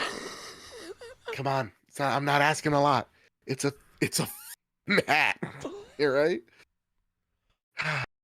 All right, Kyle, let's get into the next bit here because it goes more into the indie stuff. Mm-hmm. But we got a really good question that follows after. Semi Barker from Push Square writes, Xbox, I'm bringing exclusives to PS5. The industry is changing for all of us. Xbox boss Phil Spencer never misses an opportunity to speak publicly, and at Gamescom today, he's been chatting as part of an official live stream. Asked specifically about his company's decision to bring Indiana Jones and the Great Circle to PS5, after subsidiary Bethesda renegotiated its license with Disney to exclude Sony's system, he admitted there's a lot of pressure on the industry to find new growth vectors, and he suggested things will change for all platform holders. Quote, what I see when I look is that our franchises are getting stronger and our Xbox console players are as high this year as they've ever been, he claimed. So I look at it and I say, okay, our player numbers are going up for the console platform. Our franchises are as strong as they've ever been, and we run a business. Like, it's definitely true inside of Microsoft that the bar is high for us in terms of the delivery that we have to give back to the company. We get a level of support from the company that's just amazing in what we're able to go and do, end quote. Y'all, why do you let this man continue to talk? It's my first thing. It's like, this guy, I'm happy that people are finally seeing it. The amount of double talk that Phil does. Honestly, if it was an Olympic sport, he'd be winning it. Because it seems like every other year there is a interview that contradicts what he's just said. Here, again, I definitely understand the frustration that the Xbox family is feeling right now. Like Luke had a really great joke. He's begging me to say. He says laughed. Contraband. I was muted. Yeah, Contraband launching exclusively on Xbox this Saturday, on PS5 this Sunday. Like. They very much need a come to Jesus meeting with the audience going, hey y'all, this is what the future of Xbox truly looks like. This is what our consoles are going to be about. This is what you get if you're part of the console ecosystem. But we are branching out to be part of this one ecosystem where we can tie console, phone, PC together and that no one feels left out because everyone's a part of it. Something along those lines. Because, yeah, I see the console audience being really, really fed up at this point. I would also mention, as of writing, Coming over from Windows Central's Jez Corden, he says that Xbox's Sea of Thieves has apparently sold over 1 million copies on PlayStation 5, and that game came out in the end of April. Yeah, so we can see if that's a marker for success. This is happening. It's happening. It's, to me, I look at Microsoft and I look at Xbox as they are a multi-platform publisher. Their games may come a little later or a little sooner, but they are what they are at this point. I don't view them as competition at all. Dorman92 writes, "Good evening, gents. Just finished my first Bloodborne playthrough, and I'm trying to get the platinum. You shall and you will. You'll get it. All right. You need help at the challenge dungeon, you just let me know." Yeah. I also started Black Myth. What's that? Save scum it for the 3 endings. Oh, yeah. Don't worry about it. Oh, yeah. Yeah, save scum. There's no shame. You don't have to do. But as a man that's beaten it like God knows how many times, you can save scum it. I'll allow it. I also started Black Myth Wukong, and I gotta say, damn, that's a beautiful game. Now on to my question. With some of the Xbox community up in arms against sharing their library with PlayStation users, do you think the limited time release will become the norm for selected titles with day one exclusives coming to Game Pass? Jez Corden shot down the rumor of Forza 5 being the next shared title from Team Green earlier last week, which led to speculation of a mystery title.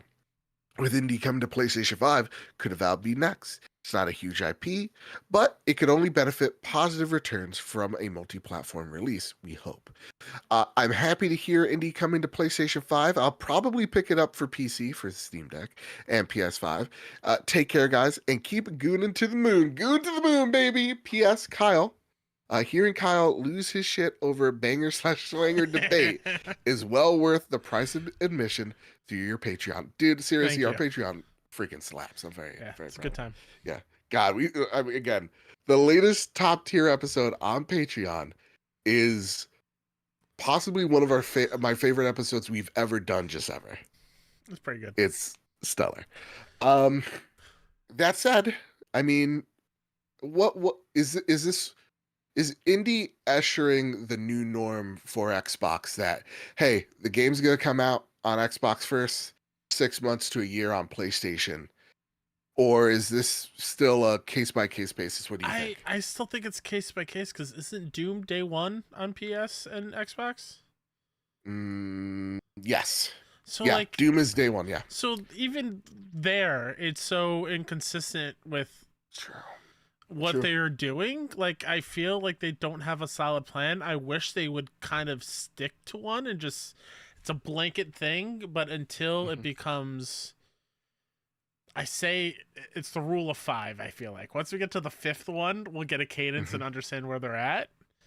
Yep. But I feel like it's too early just to be like a blanket statement of 6 months after every single one, we're going to get it on PlayStation. Yeah, I still think it's a case-by-case basis. Again, I think it harkens back to what I said earlier. It's like, they just need a come-to-Jesus moment of like, hey, guys, listen, I know you expected this out of the acquisition of Activision Blizzard and this and that, but it's not the case here. Like, by just saying, hey, we're a business is not a good answer to the person that invested $500 into a platform that is, let's be real, for decades, we've been, as a console owner, we do want to be like, kind of celebrated or, treated special. Like, we want to be treated like we're going to prom. Like, you're asking us out. You're going to court our hand. And by just going, we're a business, we got to make money. It's like, okay, you're kind of dismissing people's concerns about where you're headed. As a PlayStation fan, I want Xbox to succeed. I want them to do well. I want them to kick Sony's butt, because when they do good, PlayStation does good. When Xbox is complacent, PlayStation's complacent. So when I see people doing the, virtual dick measuring contest, it's like, you guys kind of lost the point. That's why, like, this news, while I'm excited and I want to play that game, it's like, damn, it's like this doesn't put the fire on Sony's back to go, hey, we need a showcase stat. You know what I mean? Yeah. It's also not making me run out and get a Game Pass subscription. And also Nisa has a great point in chat of Doom day one, because it's always been multi-platform, which is true. But again, going back when they bought all the publishers, that was up in the air. right? Like, Right. we're worried about They didn't say Wolfenstein. yes or We're no. worried about Fallout. We're worried about all these other ones that have been multi-platform, but we don't have an answer yet. And it's Doom, day one. So do we expect new Fallout games to be multi-platform? Do we expect Elder Scrolls 6 to be multi-platform? Because that was, or come to PlayStation because that was multi-platform. Like, there's still a lot of answers that I don't have that we don't have, questions that we don't have answers to. Like, and I say it all the time. There was a Starfield PlayStation port. Where's that code at? Like, what are we doing? Yeah, it's weird messaging by the Xbox team, and again, I don't like when people go to the they go to Stein on X and they're just like, oh god, I called it. I'm sorry, Twitter. They go to Stein on social media platforms. That a complete idiot runs. There you go. We're back on track. They attack him. It's like, dude, he's not making the decision. You know what I mean? Like, why are you yelling at him for? Like, I really hate that. Treat community managers, treat social media folks respectfully, please. You could be angry. You could be, whatever. Just don't yell at them. You're directing the heck if you your anger concerns at the wrong people. They're just doing what exactly. they're told. But yeah, no, I mean, it's just a very weird ball of wax you've been given, man. Very strange. Again, I'm excited. Don't get me wrong. Absolutely. All this kind of excites me. There's games that I know I'm going to be getting that, I don't have to go buy an Xbox for. But I think that was the point of the console, or was at one point. Because when he says like, oh, the industry's changing, everybody's doing it, so we got to type of thing, or that's where the whole entire industry's headed, I'm like, no, that's where you're headed. Or is it just because you put so much emphasis on a digital platform, Game Pass, where you've made it so accessible to everybody that you've kind of you're lost in the sauce a little bit, I guess? Like, I feel like that's the downfall there. If you want to call it a downfall. It's not. It's doing incredibly well. But yeah. And that's the thing. It's like Xbox on paper doing extremely well. PlayStation on paper doing extremely well. We're going to talk about that in a sec. Like Nintendo doing extremely well. But when it comes to the console side, it is clearly struggling in a way that I did not, and no one I think expected it to go down, where it's selling worse than the Xbox One. It's concerning because, to me, again, I want Xbox to do well. I want them to compete with Sony. I don't want them to be complacent, and I want people to have their ecosystem. Like, there'll be a next Xbox, but will there be an Xbox afterwards? And that's a genuine question that I see Xbox people having, and that makes me sad. But listen, I don't want to get lost in sauce. This is not an Xbox show. Well, that being said, bringing around, Luke in chat says, don't forget from the Insomniac leaks showed that Sony needs to change its model too. And I agree. And that said, he writes, will Sony follow suit in bringing games over to Xbox? Put games on Xbox and Switch too. They seem to be experimenting with Switch and PC. Listen, I've seen clips running around of some crazy accusations, some crazy reactions of like, well, which family member at which company are you talking about? What's that? Which family member do you have that you've seen this footage from? My one uncle that may or may not hit a dead cub in the, okay, in New York City, in Central Park. So nailed that joke, nailed it. Everybody laughed. I've seen some really crazy stuff like, oh no, PlayStation's gonna do that with all their games too. No, they're not. Relax. Nintendo's gonna do it too. It's like, they absolutely do not have to. Will PlayStation follow suit? Yeah, let's bring it back to PlayStation. Thank you, Luke. Because I didn't want this to be like a let's bash Xbox hour. Sure. Yes and no, but not in the ways that I think people think. Games that make sense, that need an audience, like a Concord or a Helldivers. Games as a service, put that on as many platforms as you feasibly can to cast that net wide so you get a bigger return out of it. For sure. You will never see God of War on Xbox. Never. Their goal is still to sell you the piece of plastic. to sell you that controller on the side. That is still their mission statement. So you are not going to see The Last of Us on the Nintendo Switch. Will you see some games on the Nintendo Switch? Like a Lego Horizon? Sure, but you're not going to see, Forbidden West on the Switch anytime soon. That's their way of saying, hey, we know that Nintendo grows gamers. Why can't we put this here so that maybe when they grow up, they go pick a PlayStation because they remember the Horizon game on Lego, the Lego Horizon game. That's why they do it. What audiences does this absolutely make sense for? Because at the same exact time, again, like you see MLB The Show, it's everywhere. So, not to mention PlayStation being a home console only. In the past few years, a lot of their big titles are going to PC, which is another platform. They are testing the waters for sure. Yeah, and I think even then, like, the one thing that I do appreciate with PlayStation is, as a console fan, those ports come out typically a year plus after they release. And if it's they kind of set expectations accordingly, right? They're saying, hey, multiplayer games that we make will be on everything we can support, PC and PlayStation.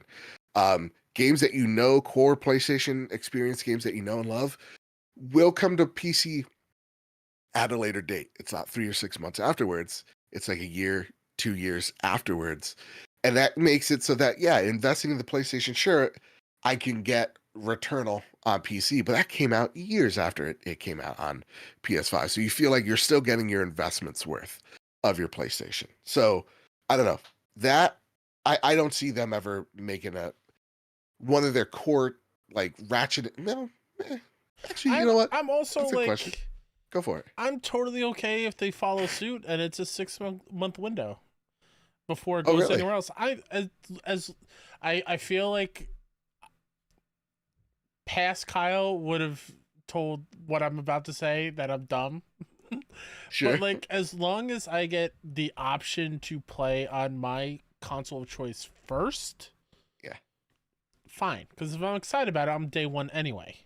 To me, it doesn't lessen the value of the system that I play.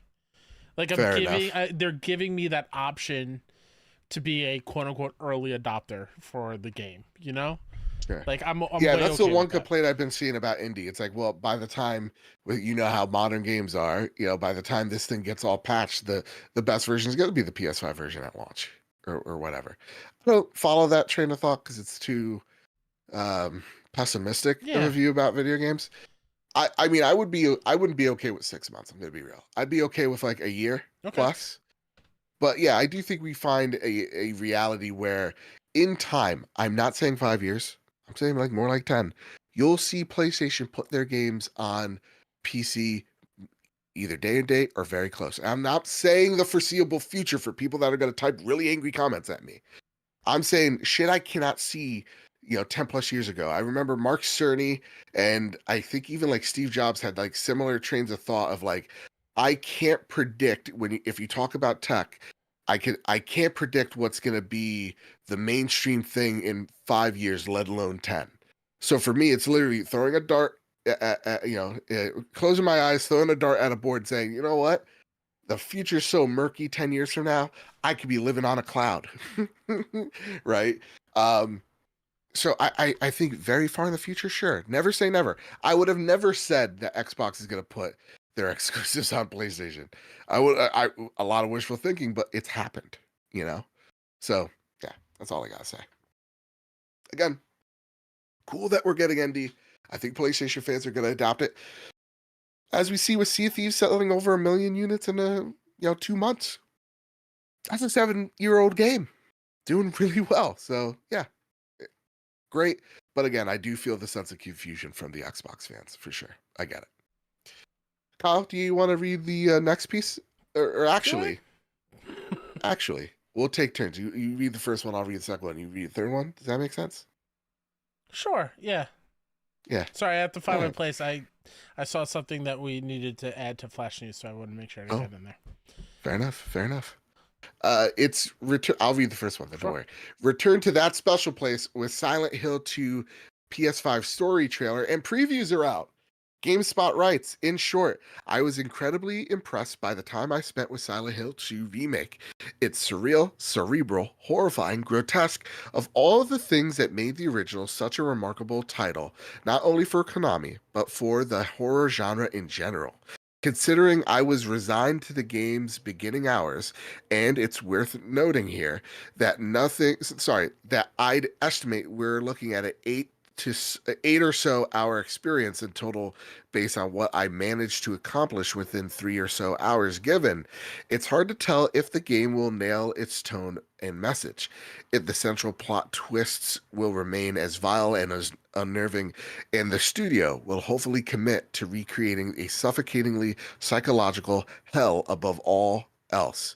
But my time with Silent Hill 2 Remake, and after months of witnessing the internet and myself hem and haw on whether it's a remake even has the capacity of being great, I'm no longer on the fence. I'm thrilled. The wait for the full release is almost over, and will be brushing up on my bravery until the game launches on October 8th. This next one comes from IGN.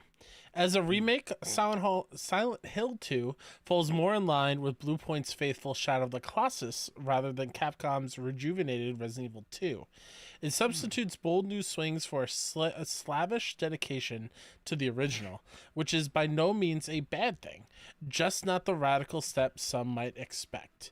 Silent Hill 2 certainly needed a fresh coat of paint and a tune of the engine, and Bloober Team has provided that in spades, but everything else is an extremely faithful reimagining that mostly resists the urge to alter the successful formula of a stone-cold classic. And lastly, VGC writes, crucially, for the health of the series, Silent Hill 2 feels like it'll be exactly the kind of shot in the arm that will bring the series back into vogue. Resident Evil Remake's comparisons will be likely inescapable, but is that a bad thing when Capcom's latest efforts have been just as genre-defining for the modern horror, survival horror, as RE and Silent Hill were the genre's nascent days? Kyle, Cool. seeing people really excited for the previews. The trailer did look really good. The story trailer looked actually really good. I'm from heck no to I think I might be buying this day one. This is why it's important to have games media that you trust and previews, so you get a sense of it all, because watching it is hard to tell if it's going to be worth our time. So people actually experiencing it and getting to report back on it is so crucial and so important. And I'm really happy to hear that they are doing the thing. Yeah. I still don't know if I'm day one on it. Just there's so many games, but like fair. It's cool to know that it seems like they are doing right by what everyone who's played it, a absolute masterpiece of survival horror. Yeah. As someone who's never played a Silent Hill ever, and hearing nothing but great things about 2, and feeling like I want to get into the spoopy season. The movie's pretty good. Is it really? Yeah, and I think there's a new one coming out. I think next year. Yeah. Okay, that's the one with Sean Bean, right? I think so. Ned Stark. Yeah. Yeah, no, I'm excited to dip in. I think I will. I think this will be a fun little like Halloween game, for sure. But awesome to see it's doing good. Yeah. Or at least previews are previewing well. That's a surprise knowing it's from Konami. Yeah. All right. Well, Kyle, let's get the next thing on the list here. This one is a bit of a doozy as well. Shinobi on Twitter writes, PS5 is selling at 2 times faster rate versus PS4 in China, says analyst from Nico Partners. Sony has been expanding in the market through deals and initiatives like its China Hero project, supporting Chinese studios through development. So, PlayStation selling pretty darn well. This next little addition comes from Zarmina Khan over at PlayStation Lifestyle. Black Myth Wukong's popularity ended up boosting the PlayStation 5 console sales in China, according to a Bloomberg report. The game had a stellar record-shattering launch, thanks to no small part of the massive Chinese gaming community, and it looks like Sony's riding on the coattails of that success. According from Bloomberg, online commercial platform Tmall saw PS5 jumped to the top of the game electronics section in a week leading up to Black Myth Wukong's launch. China isn't Sony's main console market, so it's quite a feat, especially considering PC and mobile are the platform of choice in the country. What's more is that Black Myth was only reviewed on PC prior to launch, so Chinese gamers picking it up on PS5 is an interesting development. The game is still more popular on PC than PS5, but Sony certainly won't mind an unusual boost. This is proof that Sony's strategy in Asian markets outside of Japan is paying off. And this comes straight from me. The current player count on Steam when this game released was over 2.2 million players playing at the same exact time, the highest for a single player game ever. And now, Kyle, the last bit of news that is tied to all of this. Do you want to tackle this first portion first? Yeah. I'll take it. Okay, go for it. Oliver Brandt over at Sports Illustrated writes, Black Myth Wukong streamers asked not to mention quote-unquote feminist propaganda and COVID. The document was shared on Blue Sky by French content creator and journalist Benoit Exerve Rainier, who has been in the business for 15 years and formerly served as the editor of French gaming website GameCult.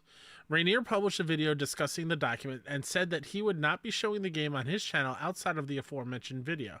The document contained a list of guidelines for streamers playing the game, separated into a list of do's and don'ts.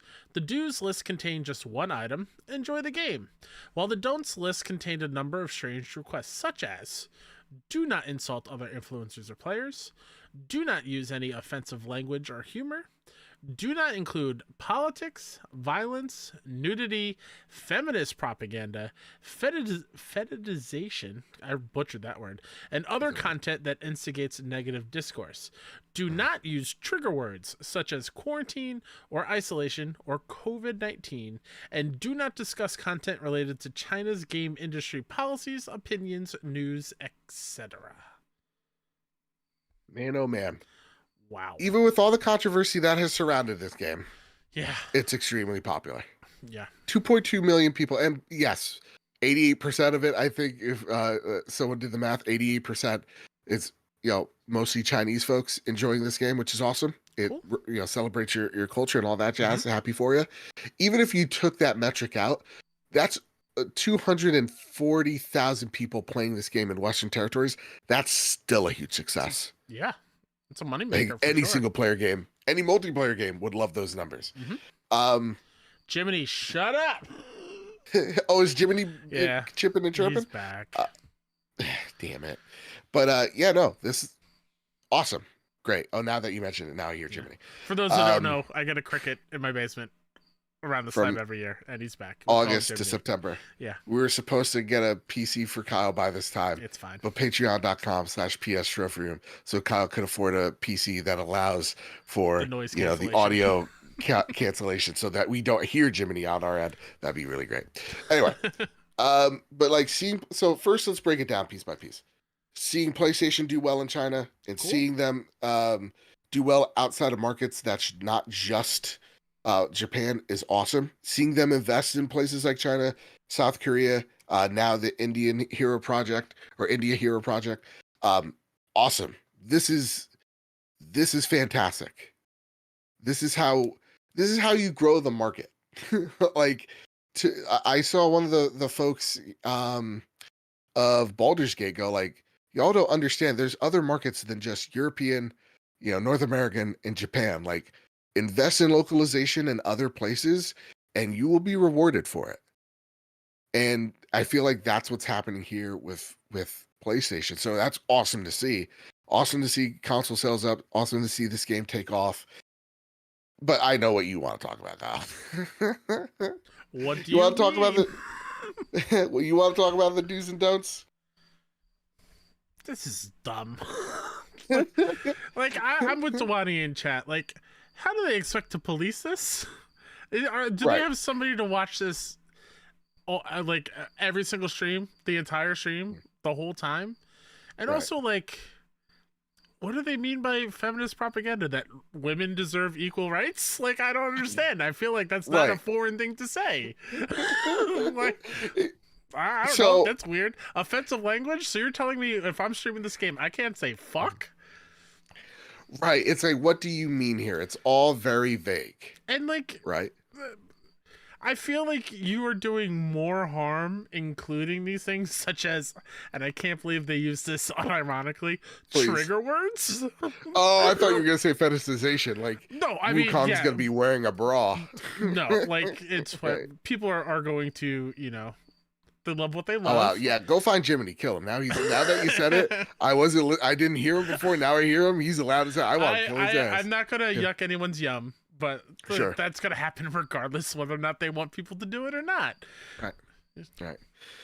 To me, I actually think this list makes a whole lot of sense, Kyle. I think people have been reading it wrong. And I think people have, because they see on the don'ts, it's 5 bullet points. But if you actually combined the last 3 and you actually put it on top, everything makes sense to me. And maybe this just comes from an American lens, but how I read it, it's do not discuss content related to China's game industry policies, opinions, news, politics, violence, nudity, feminist propaganda, fetishization. Don't use trigger words such as quarantine, isolation, or COVID-19, and other content that instigates negative discourse around China. Like, to me, it's very much like they know that this game is very big where they are in China. We know censorship over there is pretty wild. And it's also very different from ours. So, like, as much as I'd be like a very big, I'm very curious what they mean by all the other stuff. It's like understanding how censorship works there, at least having the vague idea of it. It makes sense why they felt like this was appropriate for them to send out.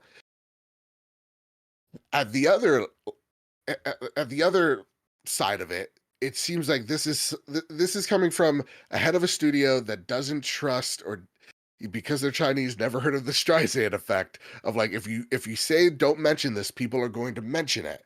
And then the PR team trying to tell them, hey, maybe it's not the best idea, and them going, no, go ahead, put this out. We want this out here so people know. Like, I think they saw the Stellar Blade controversy and they're like, we don't want that for our game. But by saying all this shit, you invite it nonetheless. So to me, it's very weird. Like, yeah, you're right. What's one feminist propaganda is like, if I said like, what's feminist propaganda in Saudi Arabia? They're like, you let your women alone? Like, it's going to be way different than like, somewhere here in the States. Like politics, what does that mean? It's very vague. Fetishization, I get a sexy idea of what they're talking about. But other than that, it's just a very strange list that, Kyle, I think in the PR lens, this is not a PR team's idea. Like, from what my experience is. Yeah, I will say in anyone that I've ever sent out, when it comes to like this kind of, serious kind of like embargo thing, we literally just say, don't be racist, don't use offensive language in any way, and don't talk badly about the game if it's, especially if we're doing like a paid thing. But like, it's never, don't talk about my Uncle Charlie and what he did last summer, like, and not specific. It's just play the game, enjoy it, and just don't say anything really, really awful to tie to the game. Exactly. To actually specifically, my biggest thing is like the feminist propaganda thing. Like, I just don't understand. Again, I don't understand. And as much as I want to be judgy about it, I think it's dumb. It's like, there are times, guys, when my time working at Games PR, where like, there are things that are literally lost in translation. Like some simple things that you're trying to tell your client, hey, that's not like, that may be appropriate where you're from, but here it's going to be very offensive. I know before we had meetings with like Chinese folks or, Eastern folks, we were taught of like, hey, this is how it's supposed to go. Here are some like do's and don'ts, to not offend their culture. So everybody's feeling the vibe. But yeah, like that's really it at the end of the day. Sometimes it's just again, weird stuff like this to us comes out and you're like, what does this mean? Like the whole like COVID stuff, it's like, is this because it's a big Chinese game? Is it because Wukong sounds like Wuhan? Like, is it because you transform into a bat? That's a joke I thought of yesterday. It was really good. I feel it's definitely just because it's a China game. Exactly. So like, as weird as it is what it is. Like, me saying I'm not letting it deter me from playing the game. That sounds really offensive. Right. It is a game made by a Chinese developer. And again, it's very big over there, obviously, if 2 million people are playing it. So they know that, like, eyes are watching. So, okay. And again, I also, like, at the same exact stroke, and this is where I'll get heat on it. It's like, there are some people that are digging this game for not being inclusive enough. And I'm like, okay, what do you mean by that? Because this is, again, a Chinese studio making a game surrounded off of Chinese lore, and it's their choice whether they want to, do whatever they want with their lore, their mythos, their mythology. It's like, if you want to do the, hey, God of War Ragnarok style, there's a Scottish beheaded dude in the Norse as a Norse god, like, you can do that as long as it hits right.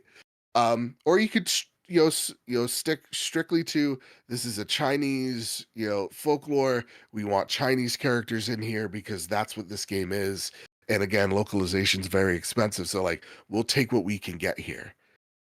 So again, I see both sides of this equation, and I'm not thrilled with this, but I'm giving some people some grace of, like, perhaps there are, perhaps Xi Jinping is looking down going, type the last part out now, and they're like, don't mention the slave camps in Manchuria while we're at it. It's like that type of stuff.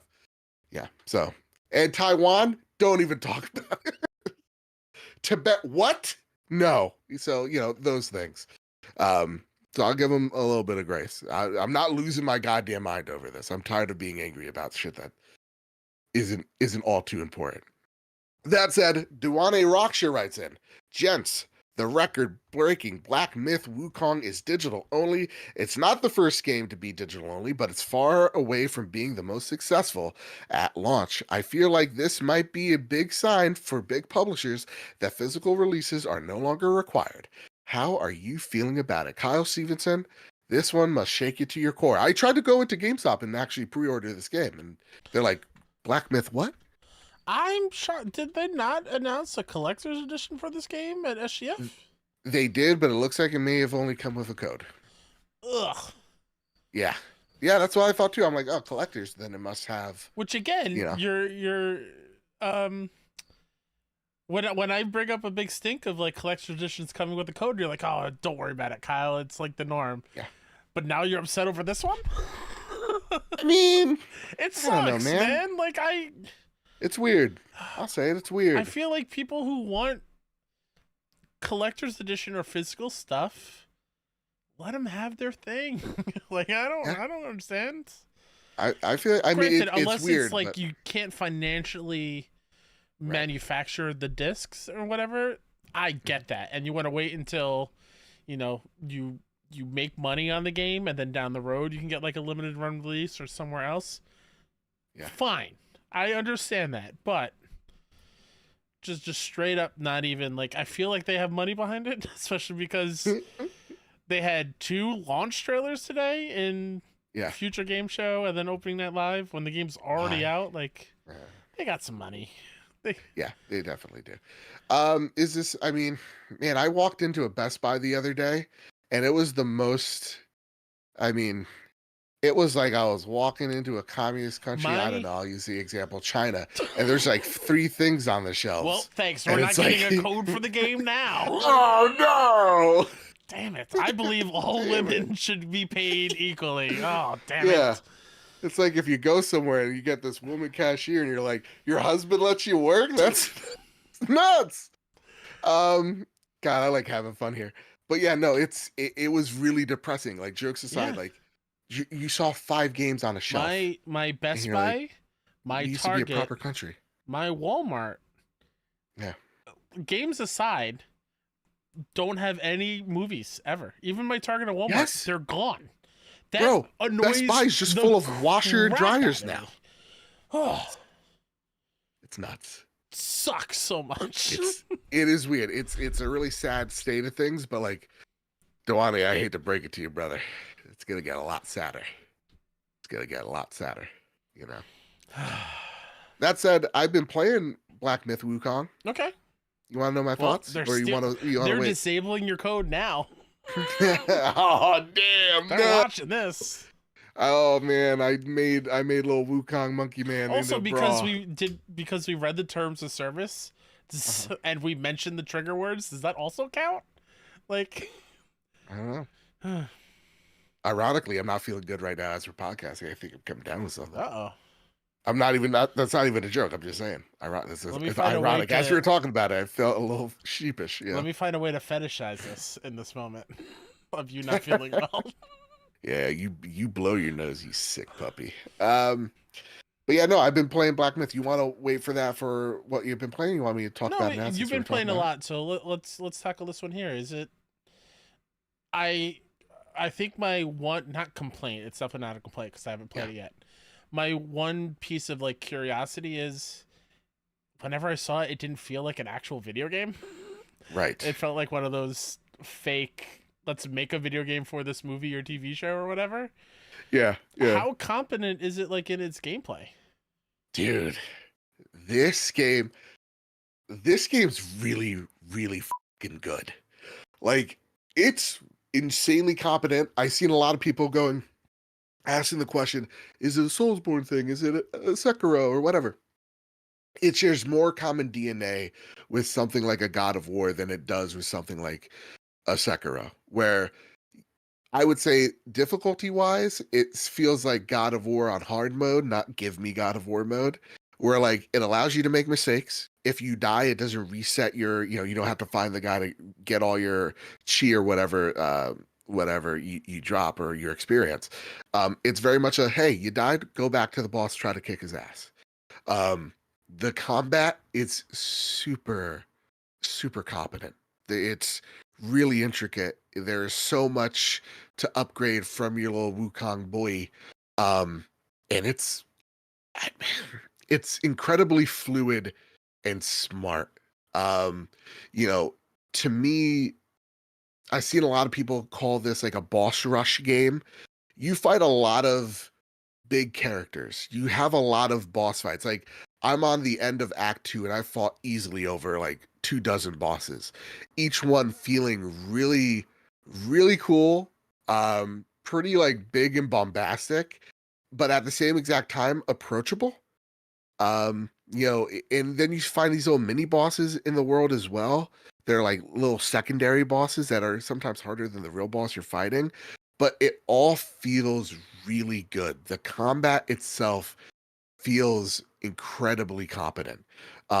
If you wanted to say, oh, what does this game feel like?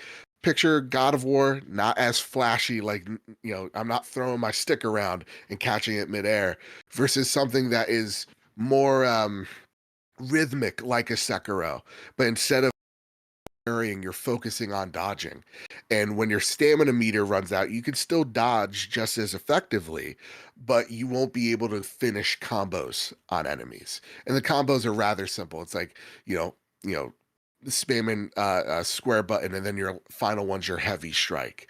And then building that up and, having little spells that you're able to cast that is, makes them immobile, or it makes you really stealthy and visible and you can get behind an enemy and kick them in the back, or you turn into like this big fire guy and you just start bashing people with your fire stick. Not the Amazon Fire Stick, we're not sponsored. Or like you like when you beat certain bosses that you gain abilities from them, like a little one-off ability. So like I beat this big old giant baby with a big giant head, and if I spam or L2 and R2 together while I'm in a combo, I'll just literally transform into the big baby and then headbutt the guy, and it does severe damage to them. That's cool. And then I'm able to go back into, again, fluid combat. It's all about breaking their posture as well. That's why I think it's like something like a Sekiro does feel apt. But it's a lot of fun. I'm having a ton of fun with it. Is are the levels super intricate? Are they the best, most well thought out? No, but I also don't understand what people, and maybe I'm just not there yet, think it's just a glorified boss rush and that the enemies and the environments aren't good enough to justify you going from boss to boss. Like, I feel like though they're not the most well-designed things, I'm still having fun exploring and finding like new places and new items. So I'm really enjoying my time with Black Myth Wukong. It feels really great. If you're into the action type genre, definitely give this game a check out. So far, I'm really enjoying my time with it. Cool. Yeah. Yeah. Any more questions from either you or Jiminy? I see. I know Jiminy's here. We'll find a way to kill him. What's that, Jiminy? Oh, are there collectibles? Like, what are we collecting in the game?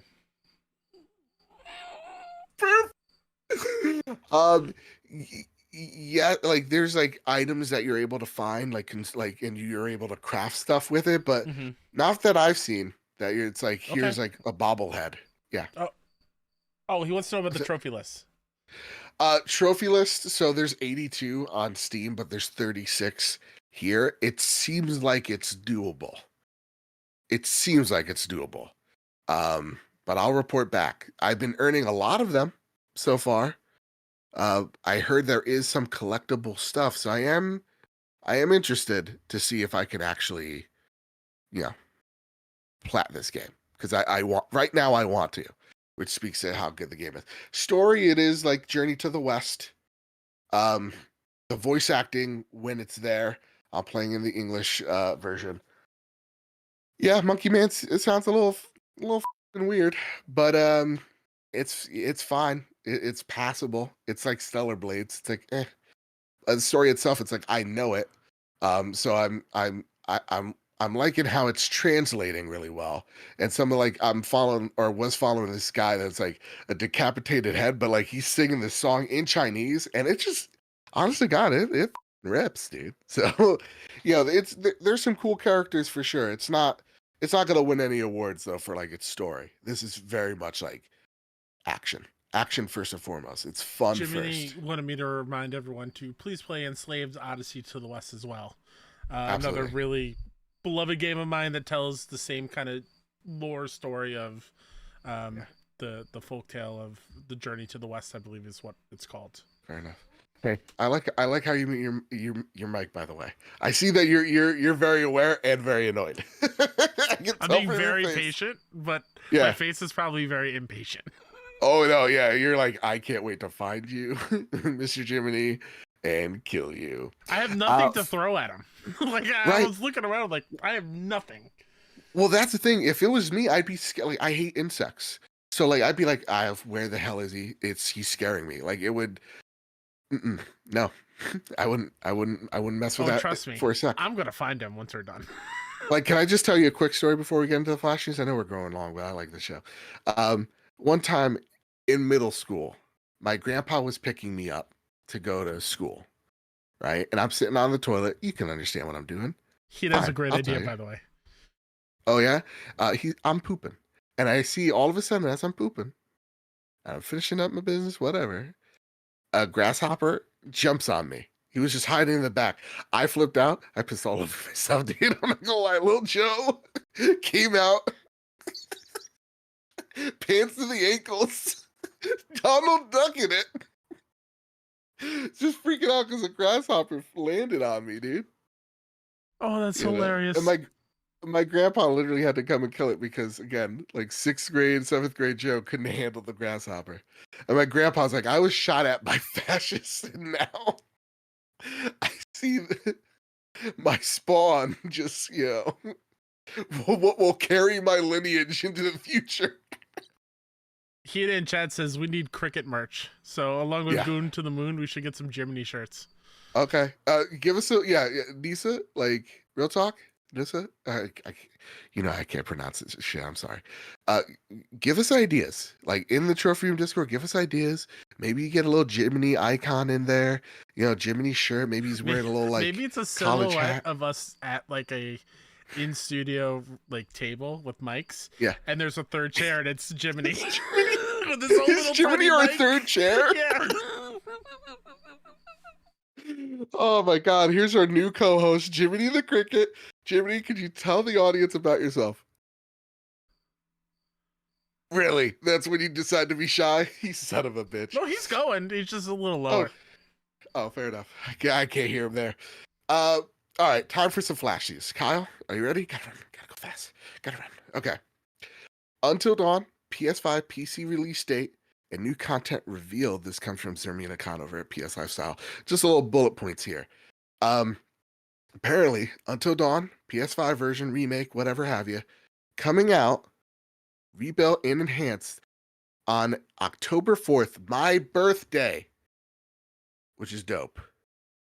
4 days before Silent Hill 2, and remade from the ground up with Unreal Engine 5. And then there's also a new camera control mechanic that offers, quote, modern third-person camera view. The Until Dawn's prologue will be reworked to make its narrative flow better. Sony reckons spending more time introducing the Washingtons will, quote, enhance the game's emotional impact, unquote. Last but not least, Until Dawn has new collectibles for players to hunt, and the original totems have been relocated. Those old trophy guides are no good. Players can also customize their settings, replacing the don't move mechanic with something called stay calm. So I don't think you got up to the point in that game where that mechanic was in. Nope, right? Rachel killed me. Yeah. Oh my God. That was so stressful. So okay. I'm very excited to see what the stay calm thing is. Okay. Yeah. Good. That's cool. Are you excited? Oh, I'm very excited. I'm buying it day one. Rumor has it though it's $60. I don't care. Okay. I care. I don't like that price. For a remake, $60? Seriously?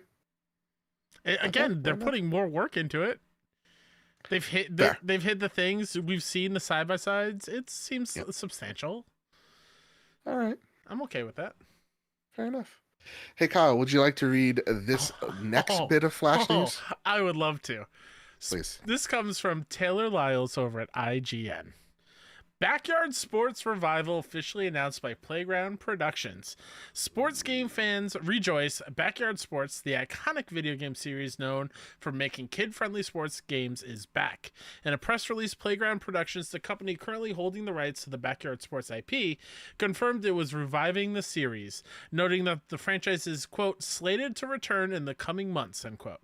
Playground Productions also provided the first teaser trailer for Backyard Sports, featuring memorable characters like Pablo Sanchez and Stephanie Morgan. Pablo Sanchez is the greatest athlete of our generation. He plays all the sports, and he plays them all extremely well. Extremely well. I am so happy that we are getting this back. Because I feel like what the sports genre and games are missing are these style of sports games. 100%. Where it's not all simulation and serious, as much as I love MLB The Show, as much as I've enjoyed NCAA college football.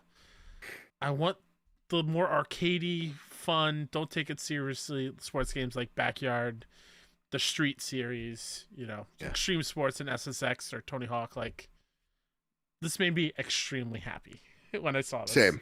Same. Again, I know you shouldn't call out people because who knows what could happen. Lawsuits and whatnot. But I will call out Veitan Doko. You stole my fucking, my backyard baseball for the Game Boy Advance, you son of a bitch. I know you took it. You didn't give it back to me. How dare you? Know you took it, okay? How dare Give it back, you son of a bitch. All right? I wonder if we're getting like a every you know sport what? is in one package kind of thing. I'm glad Serbia is not a country anymore. There you go. Whoa. You're Serbian, I think. Jeez, cancel Joe, please. Leave me out of it. I wonder if they're like I'm seriously though. I wonder if all the sports are in one game. That'd be really dope. Because they say, all they say is just it's revival. Or it's being revived later this year. It'd be cool to have just baseball, football. Yeah. Was there a soccer one? I feel like there's a soccer one. Just all in one thing. That'd be fun. Yeah. I really want to find not mine, but I really want the Game Boy. And again, I think it was Advance, pretty sure. Backyard Baseball. Stephanie Morgan, she was my girl. She never let me down, dude. She was hitting home runs constantly. Oh, that was Pablo, man. So, Pablo's a legend. I mean, yeah. So again, Phaeton, I know your mom didn't love you enough to get your own Backyard Baseball, and that you smelled weird. And you had a real punchable face, but I still befriended you because I was a good person, but you're not because you stole my fucking game. Give it back, but I'm also happy that this is coming back. Yeah. Yeah. Concord's Platinum Trophy looks very approachable on PS5. True Trophies has a listed of 52 trophies, which largely revolve around playing the game of each 16 free gunners extensively. For example, 16 bronze can be simply eliminating 50 enemies, as each free gunner, with 16 rewarded for getting you each character to level 10. That's along with a gold. And possibly easier than that, but you get the idea.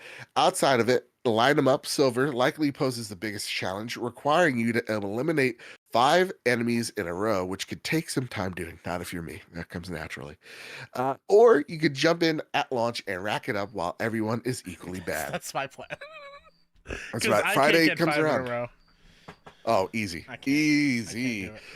I will be playing this game. I might even be streaming this game live on Friday. Again, I have an interview at 12, which, humble brag, I'm going to crush it because it's me. And I mean, come on, with this attitude, you can't, what's not to love? And then after that, I'm going to be picking it up at GameStop. So I think at around 2 p.m. Eastern Standard Time, I'll be streaming this game live for y'all. Come join me. We'll be having fun. And then I'll be playing again at night at around 10 p.m. Eastern Standard Time. So come join the Discord. Link in the comments or in the description down below. Come join the fun. We need 5 free gunners. I know it's going to be me, probably spamming, bamming, and a few others. So yeah, come hang out. It's going to be fun. We're going to be in the Discord chat. We're going to just be chatting it up and just utterly dominating the field of Concord. That said, Plucky Squire comes to the PlayStation Extra catalog. That's right, you heard right. Plucky Squire, the awesome-looking platformer from Devolver Digital, coming for extra owners September 17th. Day one. Come on, let's go. Day one release. This is the releases I like to see. Give them more to indies. Dude, it's becoming the thing that we always wanted. Yeah. They're learning. That's all I could ask. If they can put the same tender love and care with more of the classics catalog, like we saw with the Time Splitter stuff, and like really dive in and give us some old school games. Yeah. It'd be nice. Winning combination. That said, tell Jiminy I like his energy that he also holds towards Vaton, who stole my Game Boy Advance game. Oh, he's on the phone with him right now. Actually, that's. Oh, yeah. He's got your back. Goodness. Okay, good. I like it. He's going Tony Soprano on him for you. That's a stereotype and it's offensive. All right, here are games leaving PlayStation catalog. Hold on. What? There's a link there I dropped. Oh, sorry. Last week, we had a bet. Oh, right. Yes. We had a bet of when Dragon Age Veilguard would be released. I said November 1st. It comes out on Halloween. Comes out on Halloween. Which is cool. Dope. But man, I was so close. Dude, I mean, you won. Technically, I went over, so technically you would win. Dude, technically I went. Oh, okay. Suck it. I thought this whole week I lost. Cool. Yeah, no. Dragon Age on Hollow's End. Excellent. Can't wait. I honestly also just saw gameplay for the first time today. Looks good. Looks like a good time. Yeah, I'm excited. All right, now these are the games leaving in August. Horizon Forbidden West, RIP. Midnight Suns, Alien Isolation. Side note, please watch Alien Romulus. It is goddamn amazing. It is the third best Alien. That may not be saying much to some, but Alien 1 and 2 are the GOAT, and I'm telling you, this comes pretty darn near. Like, this is very good. It's a fun time. Alien is so back. I'm back. Alien Isolation, I do want to play, but I'm a little bit too scared. I might pee myself. Near Replicant, Spiritfarer, Star Ocean: The Divine Force, Cloudpunk, and a whole bunch of other Star Ocean games that I don't feel like listing off. Integrity and Faithlessness, Till the End of Time, The Last Hope, First Departure R. There you go. That's a call. Has there anything you've been playing? More Balatro. Fair. Been in a funk with games. Nothing's really hitting other than wait a second. Okay. How can I forget? Outside of Ghost of Tsushima, outside of Balatro, some more college football, MLB The Show, whatever. Mm-hmm. This weekend I was like, you know what? Let's finally do it. Let's dive into Sekiro. And let me tell you. Yeah. I am not a fan. Hard, right? It's not even the difficulty that bums me out.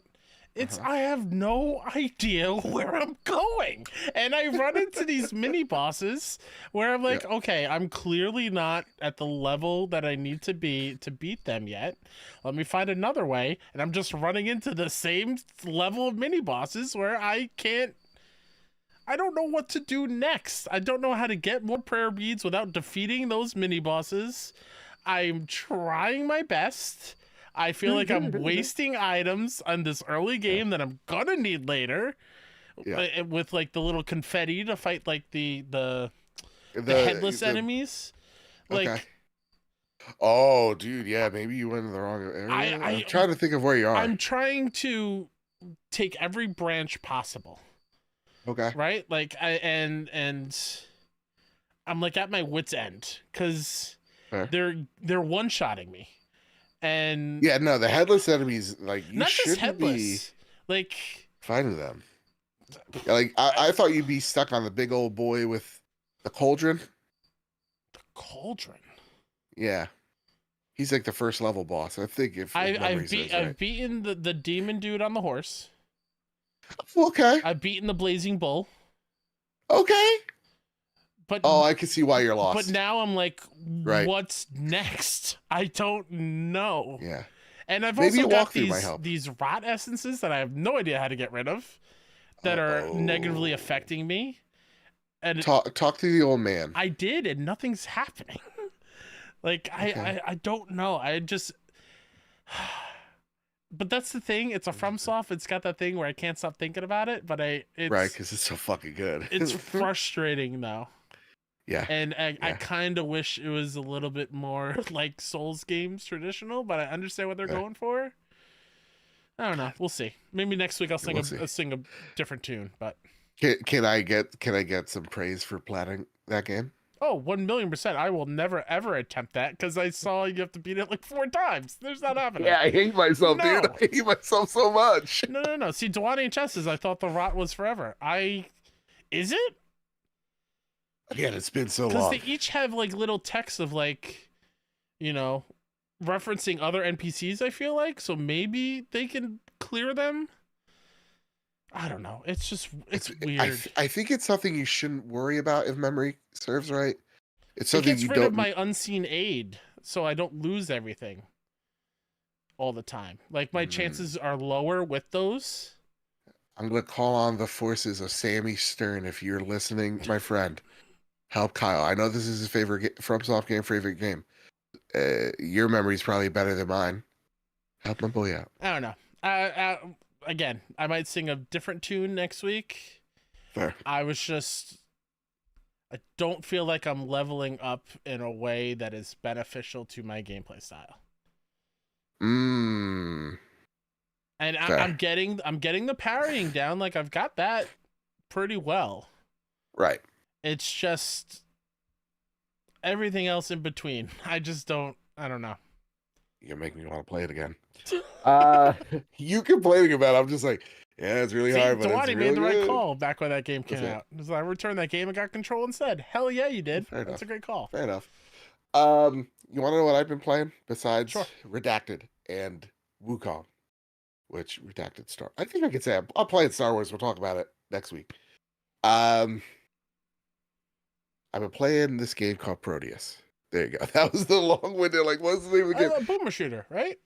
Boomer Shooter? Oh, yeah. Kyle, if you're stuck in a rut, first off, it's like Doom 1 and 2 remasters, they clicked for me. I was really enjoying my time. And then someone's just like, go play Proteus. You know, like it's really good. It's probably one of the best, boomer shooter out there besides Doom 1 and 2 for nostalgia reasons. Kyle, I'm going to say this with my whole entire chest. The hype is real. And here's where I'm going to say something very Gen Z. Proteus, Kyle, ready for this? You thought I wouldn't know it. You thought there's no way Joe could say it. There's no way he knows of it. Proteus is very brat. It's incredibly brat. Dude, jokes aside, it feels like a marriage between, and I mean this with the highest of compliments. See, Jimmy's upset too. His tone is completely changed. He sounds different. He's angry. I know, man. It's all right. It's all good. We can't all be young and hip. It feels like a marriage between what made the classic Doom so popular and then what Doom 2016 did. Like, it feels modern, but also just pays such, like, it looks, and again, pays homage to the retro stuff that you love. This game's excellent, man. It's so good, and I want to platinum it so freaking bad. I've had a blast with it. It's definitely a game that I'm going to be going back to. I'm just having so much fun with it. So go check out Proteus. It's very, very good. Okay, Kyle. Now it's time for, well, actually, are you holding on to something? Generic ibuprofen. Fair enough. Prepare the drop. Here are the latest steals and deals coming to the PlayStation storefront. Tribe, Primitive Builder on August 19th. On August 20th, Black Myth Wukong. Dustborn, Predecessor. On August 21st, Cyber Mission. Mangavania 2. Oh boy. Naive Boy, Super Lash. And Wheel Riders. On August 22nd. Long Yard Run. Rise Eternal War. Tales of Tokiyoki. Arrival of the Witch. Did I get it? Did I nail it? Toyo Toki. Felt like what I said prior worked even as good. Maybe even better. On August 23rd, Concord, the Jump Donut. Tiebreak, official game of the ATP and the WTA. Yeah, Monster Energy. The Jump Donut. Learn to Play, Volume 5, Break the Blocks. A Magnus Trilogy. Operation Polygon Storm. Pixie Charm, Dino Lush Ship, and Supermarket Simulator Pro. Because the first one was just so thrilling. All right, Kyle. Like our favorite segment of the show, but sadly the last segment. Oh, I'm totally getting this Break the Blocks game, by the way. Express. What's Break the Blocks? Let me see. It looks like a oh my god, what's that game where you have the little platform and you're bouncing the ball? Brick Breaker. A Brick Breaker, yeah. It just looks like that. Oh, okay, I can vibe to that. It might be a fun platinum if there is one. It is. All right, Kyle, it's time for the Sony Pony Express. Yeehaw!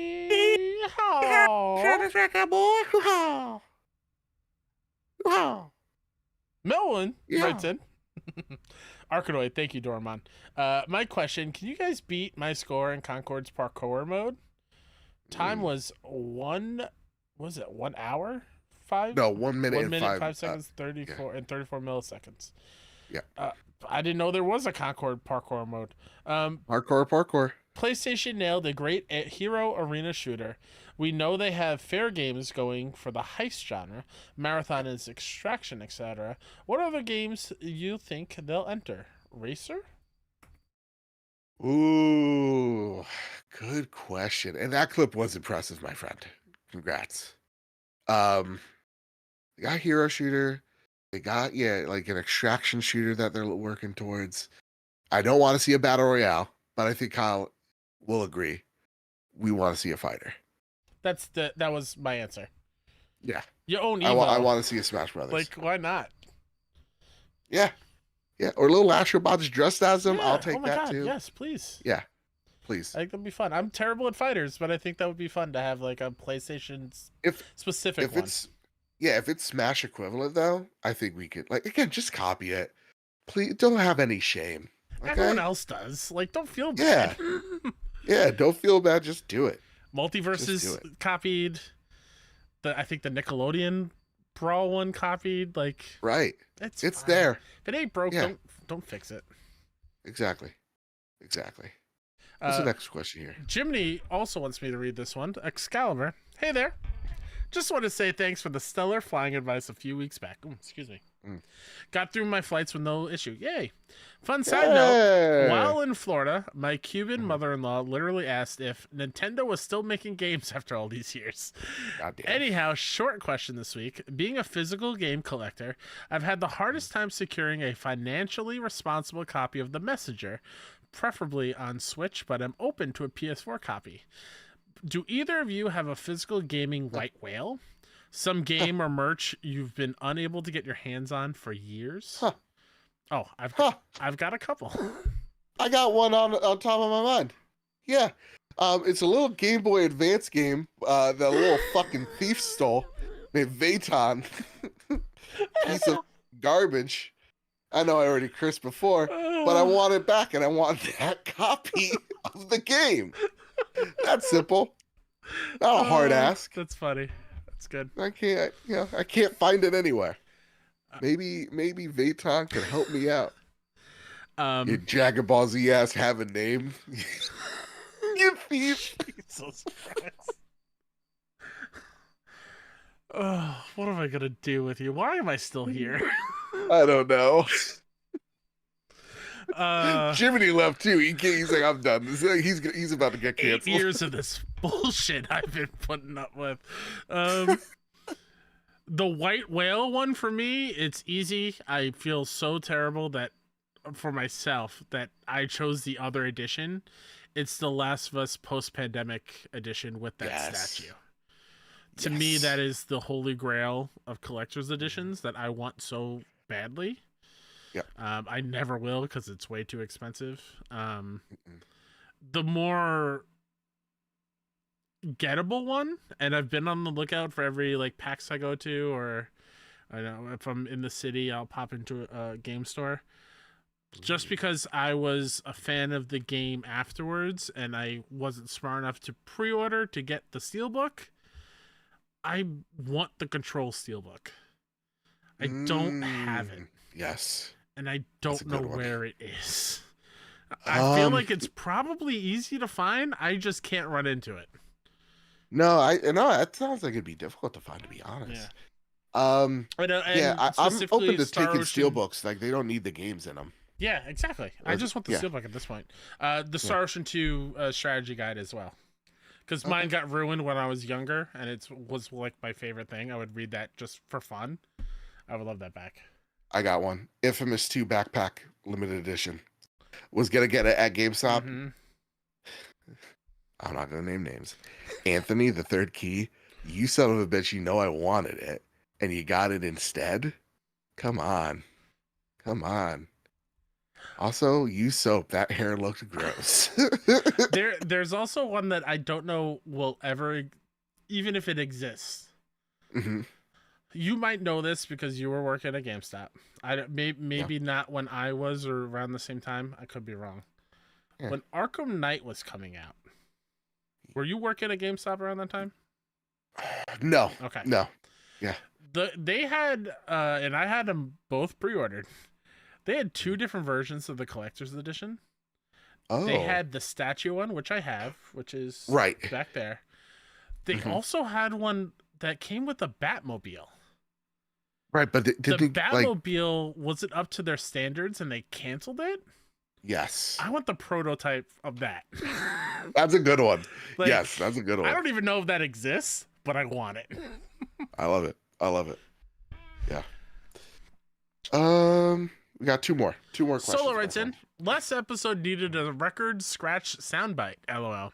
If I buy a copy of The Goonies and mail it to you, Mr. Badbit, will you watch it? At least, if anything, you could see a young Cable. I will watch it when I'm at work on Saturday. Solo, I will save you money. I have 5 versions of that game. I'm pretty sure I have a digital code to send you. All right, fair enough. I mean, if it's on Netflix, I could watch it. Sure. Put it on. It's a kids thing. So yeah. It's a I'll watch it. I'm open to it. I want thing? to. Yeah, is it Goonies a kid movie? There's no harm in that. I love superhero stuff. I love animated stuff. That's not an insult. I don't They're know all why kids. I took that so personally. Like that. I don't know why either. What is it rated R? Are these kids saying the F word? Yeah. No, they're really. No, I don't think they are. Oh, okay. I don't think they are. All right. I'm very excited for you to watch it, so we could talk about some of the characters in it and the Fratellis and Sloth. And do you at least know who Sloth is? Nope. Jesus Christ. It's Jason. Let me guess. There's a guy named Q-Tip. No. Little Whiskers. Absolutely not. Tommy Two Fingers. It's Mikey. It's Data. I know Data is what's his face from Loki season 2. Everything Everywhere All at Once. And Everything All at Once. Yeah. I'm blanking on him. Duke of Rocket suit, dude. He looked dope in that suit. I would love to meet him in real life. I feel like he's just a wonderful human being. A jolly soul. Yeah. Why am I blanking? Putting him in every movie. Just to be jolly as shit. And still kind of, you did hear that right. Joe has not watched The Goonies. My favorite movie of all time, he has not watched. Never. I will change it. I don't even doubt it will be good. I'm not like, but like I'm excited. I'll watch it, guys. You relax. Don't. All right. Ke-Hu Kwang. Ke-Hu Kwang. Yes. Okay. Yeah. I love him. All right, Kyle. Well, this last one's some hard-hitting stuff. Take it away. Skilled WG writes in, "Hey fellas, first time, long time. Going through the end of a 6-year relationship, unfortunately. Oh, I'm sorry to hear that. And I've been in the fields the last couple of months. What are your guys' go-to games when you're feeling all those things? Any games in particular that got you through some sad times? I just sunk my teeth into old GTA games, but need something else to forget the bad stuff. Thanks and keep up the great work." Ooh, can we call whoever broke up with you a bitch? Are they an awful person? Because you know what? You could do so much better. They were ugly to begin with, and they smelled. I don't know if that's like doing any favors. All right, fair enough. I wanted to help them. Usually, I am that person when someone's like, "Oh, me and this person broke up." I'm like, "You could do so much better. You're amazing." That person didn't see your greatness, and they suck for it. Sure. But to Skilled saying it was a 6-year relationship, I think there's more to it than that. Oh, you're right. So, first of all, I hope you're doing well. I hope you're doing well. I'm trying to be his boy right now. Yeah. Niece in chat says Dreamlight Valley. That's a good one. Dreamlight Valley. Okay. Fair enough. You know what? All I did was try to bring a smile to Skilled. I'm going to say dog. It might be dog. It might be dog. Yeah, Skilled dog. Man. Their face, and now you made me feel bad. When I'm in my feelings, what games do I play? I'm going to be completely honest with you. I don't play games when I'm sad. I just don't have the drive to play games when I'm sad. Games make me sad, and I'm okay with that. Yeah. But like when I'm already in that place, that's probably why I play a lot of MLB The Show, because it's kind of mindless. There's like no story to it or whatever. Yeah. I'd say get the boys together, man. Drop in some Fortnite. Drop in a Call of Duty. Just get those frustrations out. Have fun. Be around people.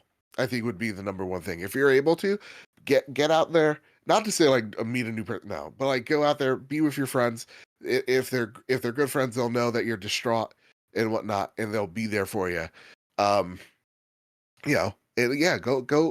To me, when I'm sad, to get unsad, I like to be around people, because like, interacting with people is way better than like sitting around. You know what I mean? If you're not able to do that, again, my advice is always to be social. So it's like go find a multiplayer group. Again, we're playing Concord Friday, Guild. Let's go. Let's do it. You're on the team. Yeah, when I'm feeling sad though, in chat says Diablo 4 play as a barbarian, you will feel better. Dude, doing the whirlwind Oh my God, dude. So much fun. Yeah. Do things that are going to distract your brain. For sure. For sure. Don't play sad finally, songs. like, start that show that you've been meaning to watch. Get That too. lost in a show that has a couple seasons and, like, finally watch and like, He just dig says in. their copy will be on Monday of Concord. I'm sorry about that, bud. Don't worry, we'll be playing throughout the weeks for sure. I think the main focus skilled, and I don't have a whole lot of experience in that relationship just because I've only been in one relationship and have been broken up with.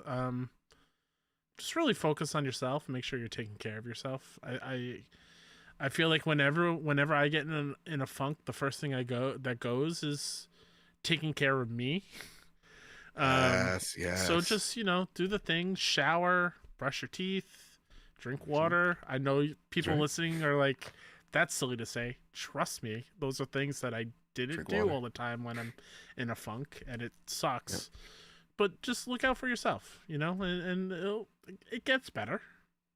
Yeah. And they're ugly, they're stupid, and they don't see your greatness. Exactly. There you go. Yeah, no, when it comes, it's funny because like all the relationships I've been, when I get broken up with, or I've been the breaky upper, not that sad. Like I'm really good at getting over those things. It's like, for example, we're getting on to Marty's anniversary of him being diagnosed with cancer. Last week was my grandpa's 9th anniversary of passing away. There's no like death anniversary. Oh, that sounds morbid. But like, yeah. So like, there are times where I'm like, why am I feeling so bummed? It's like, oh right, that's why. So I like to watch stuff. Just do things that make you comfortable. Do things that are gonna get you out of that headspace. Whether that is like experimenting with something new, like maybe you're gonna go, I don't know, you got to take up like bike riding or something like that. You know what I mean? Just break out of those comfort zones, and then that's when you're going to start feeling that joy. But also like feel the feeling. I know. Absolutely. That's also like it's tough to do. Feel it. Mm-hmm. You got to be in there so that you could get over it. Mm-hmm. Some people like to try to avoid it, but it's like something that you do have to confront head on. I feel. Yeah. So keeping it all inside is not healthy. Mm-mm. Not one bit. Yep. Not one bit. All right, Kyle. That's all we got this week for the trophy. Our longest episode ever, I think. Whoa! I just looked at the time. I know. It was fun. Can I tell you something? This is only for YouTube viewers. Something that has been bugging me the whole night. I'm also recording on my end. Oh, you mean they could see? But... It's a visual thing. Yeah. I noticed halfway through, and I feel like you could probably pinpoint it. And no, it's not Gemini. The light reflection in your TV behind you is giving me massive Iron Man poster vibes of like half the helmet, and I can't unsee it. And every time I look at you, I'm looking past you right into Iron Man's eye. Luckily, tomorrow my brother and I are gonna take the TV, put it on the desk, put the lights on it because I got the groove lights. Oh, cool. The Govee. So the Govee. Yeah. Sweet. So I got it for like $50 on the Prime sale. So I'm gonna finally. He just sees it. That's awesome. I'm glad I'm not alone in that. Yeah. So we'll fix it up. We'll fix it up. I didn't mean it in a negative way. I just mean it completely distracted me like halfway through. Oh, I got you. Well, yeah, that's been the trophy room this week. Kyle, is there anything you'd like to spotlight before we get on out of here? Myself, Mr. K-Step. Follow all the indie game stuff that I do for 6-1 Indie on 6-1 Indie pretty much everywhere. We've been tweeting out a little bit of a hint as we're getting closer to the showcase on September 19th. It's so exciting. I cannot confirm nor deny. Put out a picture of what you could expect us to look like on Twitter. I might say that's like one of the few pictures of like, man, I'm kind of cute. I'd hit it, dude. So, like, boost my ego a little bit if you feel like it. He's a handsome young man. And look at this handsome young man. Look at my handsome young boy. Look at my boy. Look at him. But yeah, that's pretty much it. Just, remember to love yourself and tell your loved ones that you love them as well. That's super important. And tell a dev how much you appreciate their work. Yeah. You can follow me over at Mr. Badbit on Twitter. You can follow me over at Mr._Badbit on Threads. It's happier there. I like it. It makes me feel nice.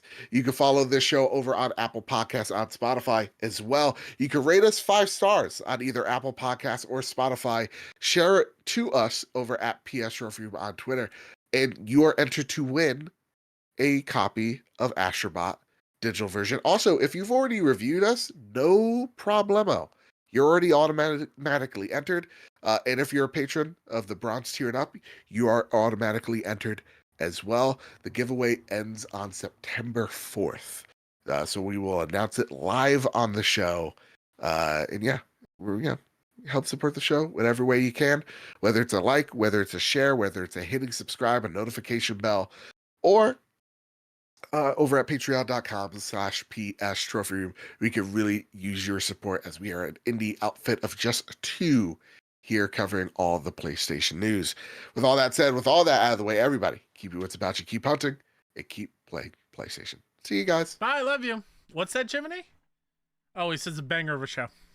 Oh, that's son of a gun. I've been